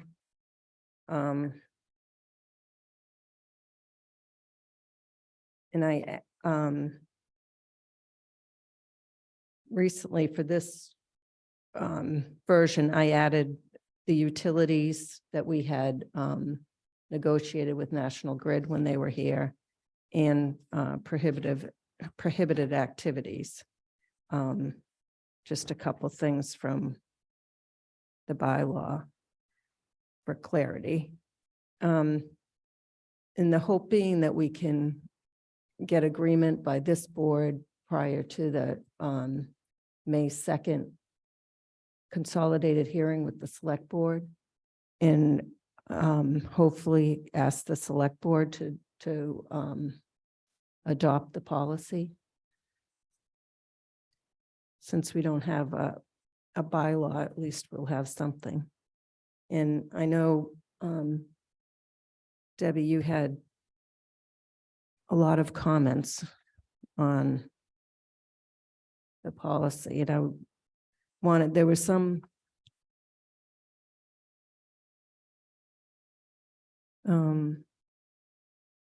things, so in the one that I had done, I know there's a lot of specific steps that were based on the experience from the last hearing and things that needed clarification. And the idea being that someone could pick this up and say, if, you know, someone calls, this is what happens, that's what happens. And I noticed that you removed all of that. And so is there a direction that you're trying to go in here, or? Yeah, let me just take a couple minutes and say, I guess I knew we were developing a tree policy, but I thought it was going to be a planning board policy. So I guess I wasn't clear, because typically we're asked by the select board to do these things. I didn't remember seeing anything in writing, and we've been working on the warrant article. So my approach at the beginning was, I thought this was only our remit from planning board. So I started out and said, well, if I were to draft this thing, what would it look like? So I didn't mean to like rewrite your whole thing. But what I then realized that, and I think got information from you also that, no, this is this would be the town policy. But I think this is also, I mean, we've learned so many things along the way. One is, how does I think there's so much lack of knowledge on trees in town. It's kind of stunning. But when I look around at other websites, I say, wow, well, we don't have anything on our town website, or public doesn't know how to get information. In fact, the tree warden name and number isn't even listed on the website. So what I tried to do is, my frame of mind was saying, okay, if I were a homeowner and I have a public shade tree that I either want to plant or to remove, who do I call? What do I do? And so I tried to, I would say, make it a step up higher level, and then refer to forms, that would be either are available. I think they are available, Excel spreadsheets and collection forms. And those could be maybe attached to a policy. I think it's really important that people who live on scenic roads, for example, know they live on a scenic road, and that when they want to take a tree down, they have to put in their own words, why do they want to take this tree down? So even when we see the list of trees coming up for the May 2nd, there's a tree that's on there that has been on there before and rejected. And I don't know why that's on there. So I think we need to really, so we didn't get a bylaw passed, but that doesn't mean our own procedures can't be stepped up. And I feel that I'm trying to, what I did is I set out to say, okay, this is also to help people understand that we're trying to protect trees. And this is our approach. And like, for example, one of the things, without going through the whole thing, is really just to say, it's our aim not to remove public shade trees that are not dying or dead. And, we've had public hearings where someone just wanted to remove the tree because it's annoying, or because it's got too much shade, or they have to pull out a little farther into the road. And so I feel like it's kind of necessary, unfortunately, to say some of these things in a kind not so not really high language. Do you know what I mean? Like, just even I am recommending, that we let people know, what a hazard tree is. We've had trees come up that are hazard trees that were previously on lists, and that suddenly they're hazard. So there's so many things I think that we're trying to control for, but what I tried to do is to say, well, if I were going to make a tree policy, and again, I thought it was from the planning board, so that's my my bad, I guess, is I would make it really user friendly. So we post, when it's posted, people can find it and they know what to do about it. And they know also that there's a different process for scenic roads, scenic designated roads. And the other thing I wanted to bring out is that, I looked around, I put some towns in here. They're pretty short. This is still longer than most that I found. And I don't know how we feel about that. That's why I thought maybe we could put a little bit more up front, because maybe people will read up front. But the whole business of tree warden and the designee is very unique to Southborough because of the 1991 legislative acts. And I can say, as a member of the Public Works Planning Board, the town doesn't appear to be very interested to do anything about Public Works Planning Board. You wonder how is that related, but the 1991 legislative acts is what set forth the select board to be the tree warden. So my feeling is at some point, the select board's going to take some action I've asked this board if we want to take some action, but it's not really within our purview. And I kind of fear that that board may go away completely because they're starting to come up with other ideas of how to handle some of those matters. And that leaves the tree warden. So I wanted to make really perfectly clear in here and say one time that the select board are acting as the tree warden. But I found in a lot of examples where, you know, we have an agreement with the select board that the designee doesn't make decisions about the trees. And so I wanted to separate out that the designee is really just carrying out the orders. And so I tried to clarify that in here. So that's essentially what this is. It's just alternative language. If we want to have something in place by May 2nd, then this doesn't work. But I would like to maybe come back to the idea of, you know, getting some, I support getting something out for the next tree hearing because, you know, crazy things keep happening. Really, really crazy things keep happening. And you know, and so I think that if we can revisit this, put something out and then get a select board's agreement that, you know, we might want to modify it. I would like to go through some of my, my thoughts in more detail. What do you think about that? Well, a couple things. So putting things up on the website, changing forms, having things be more user-friendly are all things that we can work on that are outside of the policy. Yeah.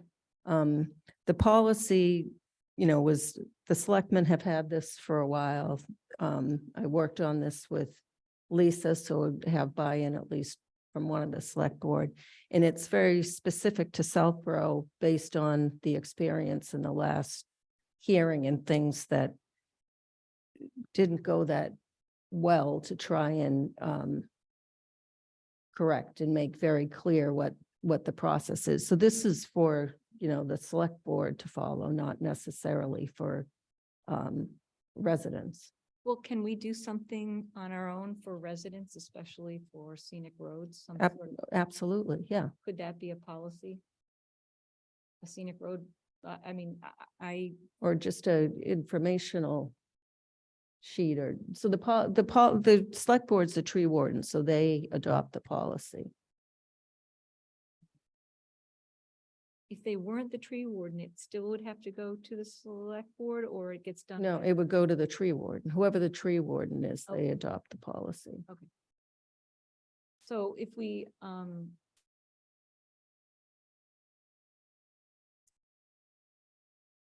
if we want any changes, there's no guarantee that if we agree to your policy, there's no guarantee that we could make changes in the future. They might not allow it, right? Yeah. I mean, I think, when I look online as a member of the public, I look at policies because I want to know how do things get done in town? Maybe something I don't know about, and I go to look, say, well, what is our policy? So I think of a policy as really being written for the public, especially what I'd like to see, in the future is, I'd like to see a form really strongly. I probably been asked 100 times, where's the form on our website? This isn't just a website matter. It's that we have people that are working in DPW that are answering calls from the public. It's not that many. There are not that many for May 2nd, not like the last list, and There are a lot. there's a lot. Okay, but, I'm not to say it's not a lot of work, but I would like to hear from the public, the person, why do they want that tree removed, rather than it getting translated through somebody at the, who's answering the call at the DPW, really. And I strongly would like them to know, we're not just in the business of taking down trees, because you don't like it. And we have been there before. The Stub Toe Lane, I don't recall those being dead. And we've been there where they're not dead. So there's a few things that I'd really, really like to, kind of insert maybe into your policy. If it's scenic roads, I would like the application to come to planning board. So that we have Well, more it does. control over that. It currently does. Is the form for the stone wall and shade tree, Yes, the form with all the elements that Mimi has in the policy, that she wants all that information collected, is that on our form currently? I can tell you that we have no. We have an application, Right, scenic road, stone wall. we just saw tree one tonight. removal Yep, on the website, right, and it's basically a typical application. Applicant, location, identify Yep. the tree or the stone wall, sign it, and here's the instructions, submit plans, right, request letter, and a PDF. Yep. Or whatever. And then when they come to me, before they submit officially, I go through it with them and say, you need to show this, and you need to add this and make sure you, is that just for stone wall, or that's, you're not for public shade tree? it's both. It's scenic road, anything, each stone wall or tree removed. So who is, putting those applications in? They're all coming from Chris Leroy? So, for So I example, would prefer a member of the public do it. That's one change I would like to make. well, they gather a list all year or Right, every year, and they compile the list, and they then present their, most recently, it's the DPW Scenic Road Tree List, 2023, so there's 64 trees there. Yeah. And they may have a couple others from, say, National Grid that asked to be thrown in. Then we'll have, like upcoming, we have 3 applications in now with public hearings. So the DPW applies to the planning board for that scenic road tree removal. And what they do is they fill out the application as the DPW is the applicant. They provide the list, the forms that get filled out with the request, and then the arborist report. yeah, I would just, my frustration is, and I've spent hours, my son has spent hours, Mimi has spent hours, we've seen each other on the roads, we walked around some of these trees, and people come to our hearings and say, I object, that's not dead. And so I really think so I don't know what to say about this, the non-scenic roads, because the town, didn't adopt our, proposal to make all the roads scenic, but we have what we have, and I do feel that we should fiercely protect our scenic roads. And I mean, we've gotten packages from the tree warden that is the wrong tree. It's the wrong picture. And I really think that I would like to know from the neighbor, the person, or if it's a member of the town, it could be that annoying tree or something. And obviously anybody can put in an application for tree removal, but so that is one thing that I would like to change. For example, there's a tree on my road that we rejected last time. And I know the neighbor, and the neighbor did not put in that tree. Why is it back up on the list? I feel like there's certain roads that just get more attention than others. And I'd like to know from the neighbor or whoever had the call in, what's with this tree? Remember, when the arborist filled out the forms, there were like 4 categories. And this is the arborist from Rhode Island recommended anything that was dead or dying, right? So that's like a lot of trees. We just did this giant catch up to get like a lot of the dead trees. But there are some that are dying, but they might make it another 5 years. Did you have a chance to look at the applications I just sent around, the new DPW list Well, in that format? They're in your packet tonight. it's in the packet tonight. But I emailed. I didn't know where it was because I didn't see it was listed on the hearing page. So Mimi told me it was on the DPW. It's the same packet, right? That's on the DPW website. Yes, it should be. I glanced at it, but I know that, We posted them today up on news and announcements, but Okay. we'll be sending them out. If I haven't already, the PDF Yeah. version of it. I just think the whole system is a mess. And I really know that we're trying to make it better, but I myself am confused. For example, when are we using an arborist? I'm not sure. People have gotten up at town meeting to say, hey, I see member from the planning board and members from the select board walking around looking at trees.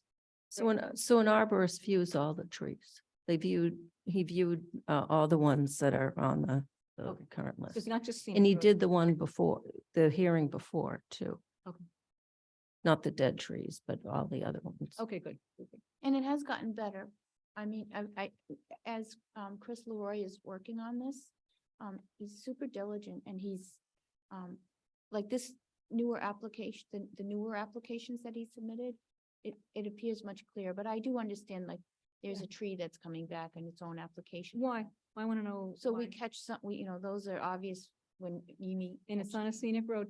I think there should be a higher level of I mean, we just went to town meeting and we made this pitch that there is higher protections for scenic roads. And when I look at this tree list, a lot are on scenic roads. And when I look, of course, the last one that had the 100 trees, I mean, there's a lot on scenic roads. And that's not to say there aren't dead trees all over town. They're all over town. Well, so a couple of things. The last hearing that we tried to catch up on all the dead trees, those were from the arborist's report Which are only as dead, scenic roads. which are only scenic roads. So I feel like the scenic roads are getting, targeted in a way. And that's why these trees keep coming back because they're on those reports. Well, one tree So I we're- know so- of is back. So we're getting a little far afield here. So what I had hoped is that we can get the buy-in on this with the policy that's been out there for a while. Because there are things on here like the inch per inch replacement. The select board has already said they're not going for that. And I don't want to be, I don't want the perfect to be the enemy of the good here. I would rather have something than nothing. Which we have a very narrow policy now that just says we have to have hearings to take down trees. And this goes into a lot more detail, as I said, based on the last hearing and the places that there were hiccups, and it clarifies it. And it defines imminent hazard, which we've had a lot of issues with that term being thrown around to skip hearings. So I would hope, and I would hope we can get approval from the select board that they would adopt this. And then we would have at least something. And we've come a long way because, well, there was a time that there were hearings on everything before I was on the board. But Mr. Stein remembers that they came before the planning board for all trees on all roads. And then for some reason, it just stopped and there were none for anything. So we're getting it back. Things are better. We're going through our, second set of big hearings, and I want to keep the momentum going and not get tripped up on a really, you did a lot of work and there's a lot of good stuff in here, but a lot of it I know the select board will not go for. So can I ask if we can, I think I just asked if we can develop a policy at a future date for scenic road. Sure.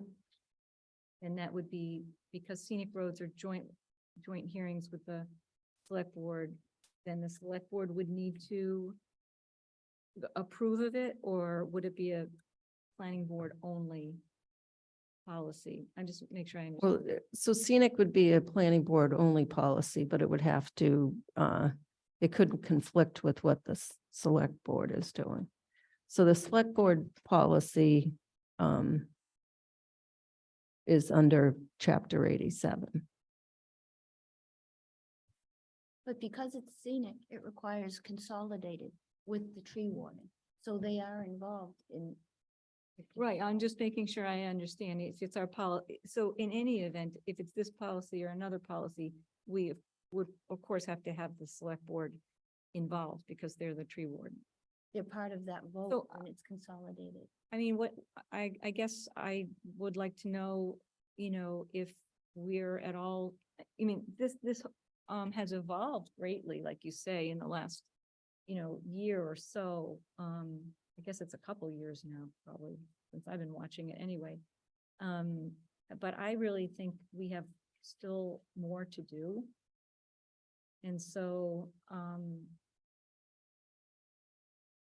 mean, I don't think it's a good, I'll be honest, I don't think it's a good process. It's something that seems to sort of work.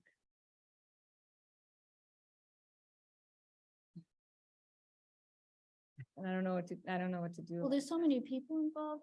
It's almost like we have to do these small steps. Yeah, and we've just only done it really get to once. A goal, like just keep taking steps and we'll get there. And we can take bigger and bigger steps as it gets more all aligned on the same track. But, initially we- it's kind of, We got to do it a few times, to see it. The first one was bumpy.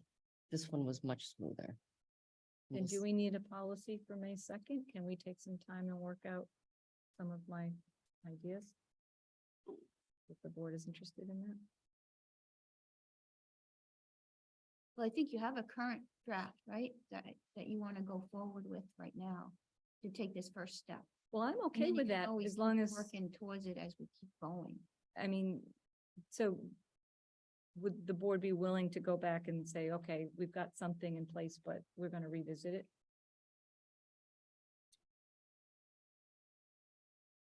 Sure, but it's a select board policy. I So think- we- If I may interject. Please. We. This is about, and Mimi, you did good work, and I think we should go with what you've done.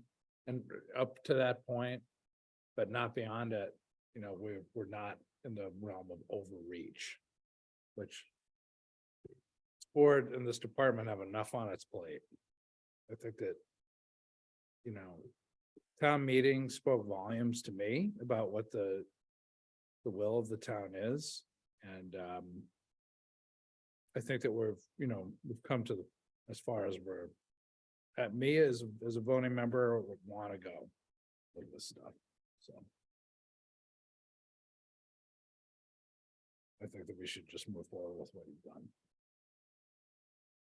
I have another question. I don't disagree, but the packet that you get from Chris Roy, does the planning office have a chance to review that before we accept it? Or once he signs it, we have to accept it? Because I always have questions on his work. We, Can I answer that one? Sure. It's like any other application, he gives it to us when he feels it's ready. And when you look at it, you have it in front of you, the 3 applications. That's what they're submitting. Of course, you're going to have questions. They're for the public hearing. we look at it, like Colleen says, and then we give them some advice and they come back and they fix it here and there. We try to make sure it has all the information that you can make a decision on. Okay, well, I mean, the process is a lot better than it used to be. That's for sure. But I would just ask if we can maybe revisit policy during the year or something like that. Maybe see how it goes with then a couple more tree hearings, something like that. And I really would be very interested to, hear from people as to why they want to cut down their own tree. Okay, For one, I think that's a form that we should put out there for them. And maybe it makes it streamlined for DPW too. Somebody submits the form, it's already half filled out. all right. So can we agree to move forward with this for May 2nd and ask the select board to adopt it? Yes. Everyone's in. We let them know that I'd be interested, or the board would be interested during, after some more experience to possibly revisit the process, streamline. So at the second hearing? Oh, I mean, so what's the process for this then? Do you present it to them No, I worked on it with Lisa. Lisa's presenting it. It's on their agenda. Oh, okay, okay. Tomorrow night? No, on the second. May second, when we have the consolidated She's hearing. presenting this policy as well as The consolidated hearing. okay, I Um, didn't see the agenda for that. I It's don't, not I posted I don't yet. think Okay, it's so I didn't know posted. she yet. was presenting. No. I just, Hopefully I know it's that we've on had there. this policy, but I think this board hasn't had a chance to officially review it. So I'm sorry if I, went off in a different direction, but I guess I came up with sort of what, So we've had this policy for well over a year. yeah. Yeah, no, I know. That was worked on for a few years. I know, Yeah. but I wasn't on the board, so I thought that when, my experience recently is that we have to wait for the select board to invite us to give things to them. So I did not know that this was, yeah, I know, but that's what we've been told for other things, so I didn't know that we were open to just reviewing this, or I would have done it a long time ago. But it's not that I don't like it. It's a snapshot of today, but I think that, yeah, I'd like to move on also. Okay. Yeah. Yep. All right. So we're in agreement at least to present this, or we're in agreement when this is presented that we want them to adopt it. Planners report? Planners report. I'm gonna try and get through this really fast, okay? So zoning map update. We're working on some revisions still. So we're getting close to that. They've been super helpful. I'll be following up with them this week and we'll get back to you at the next meeting. Soon as we have a final draft, I'll send that to the planning board members. We have the Shopsy Capital Planning 21 Highland Street Subcommittee report. A final draft was provided. There were some, there was some question, from, Solf about, the implication of their parcel adjacent. So, in a conversation, I tried to clarify it with, Mr. Whitney Beals, and then I forwarded, Jesse and Tom Basitko, who are on the subcommittee, 21 Highland Subcommittee, that information, for clarity. Mr. Beals just wanted to be sure that it was understood that they would not sell that property, and I said, I'll forward that information. And he said, okay, that's good. The next item is, accessory apartments. So the ZBA admin, Lara Davis, did a lot of research and created a spreadsheet, that we can start working on accessory apartment, quantities based on town code. And currently the, quantity tentatively based on her information is 0.8%. And since January 1979, we're not supposed to exceed 5% of the total number of one-family houses. So we have a pretty low percentage based on the, preliminary review of that. Just want to let you know the one-stop grant applications for 2023, Vanessa Hale is processing those. I just wanted you to be in the know for that. So if you have any input on those, you can go through me to Vanessa or speak to Vanessa directly.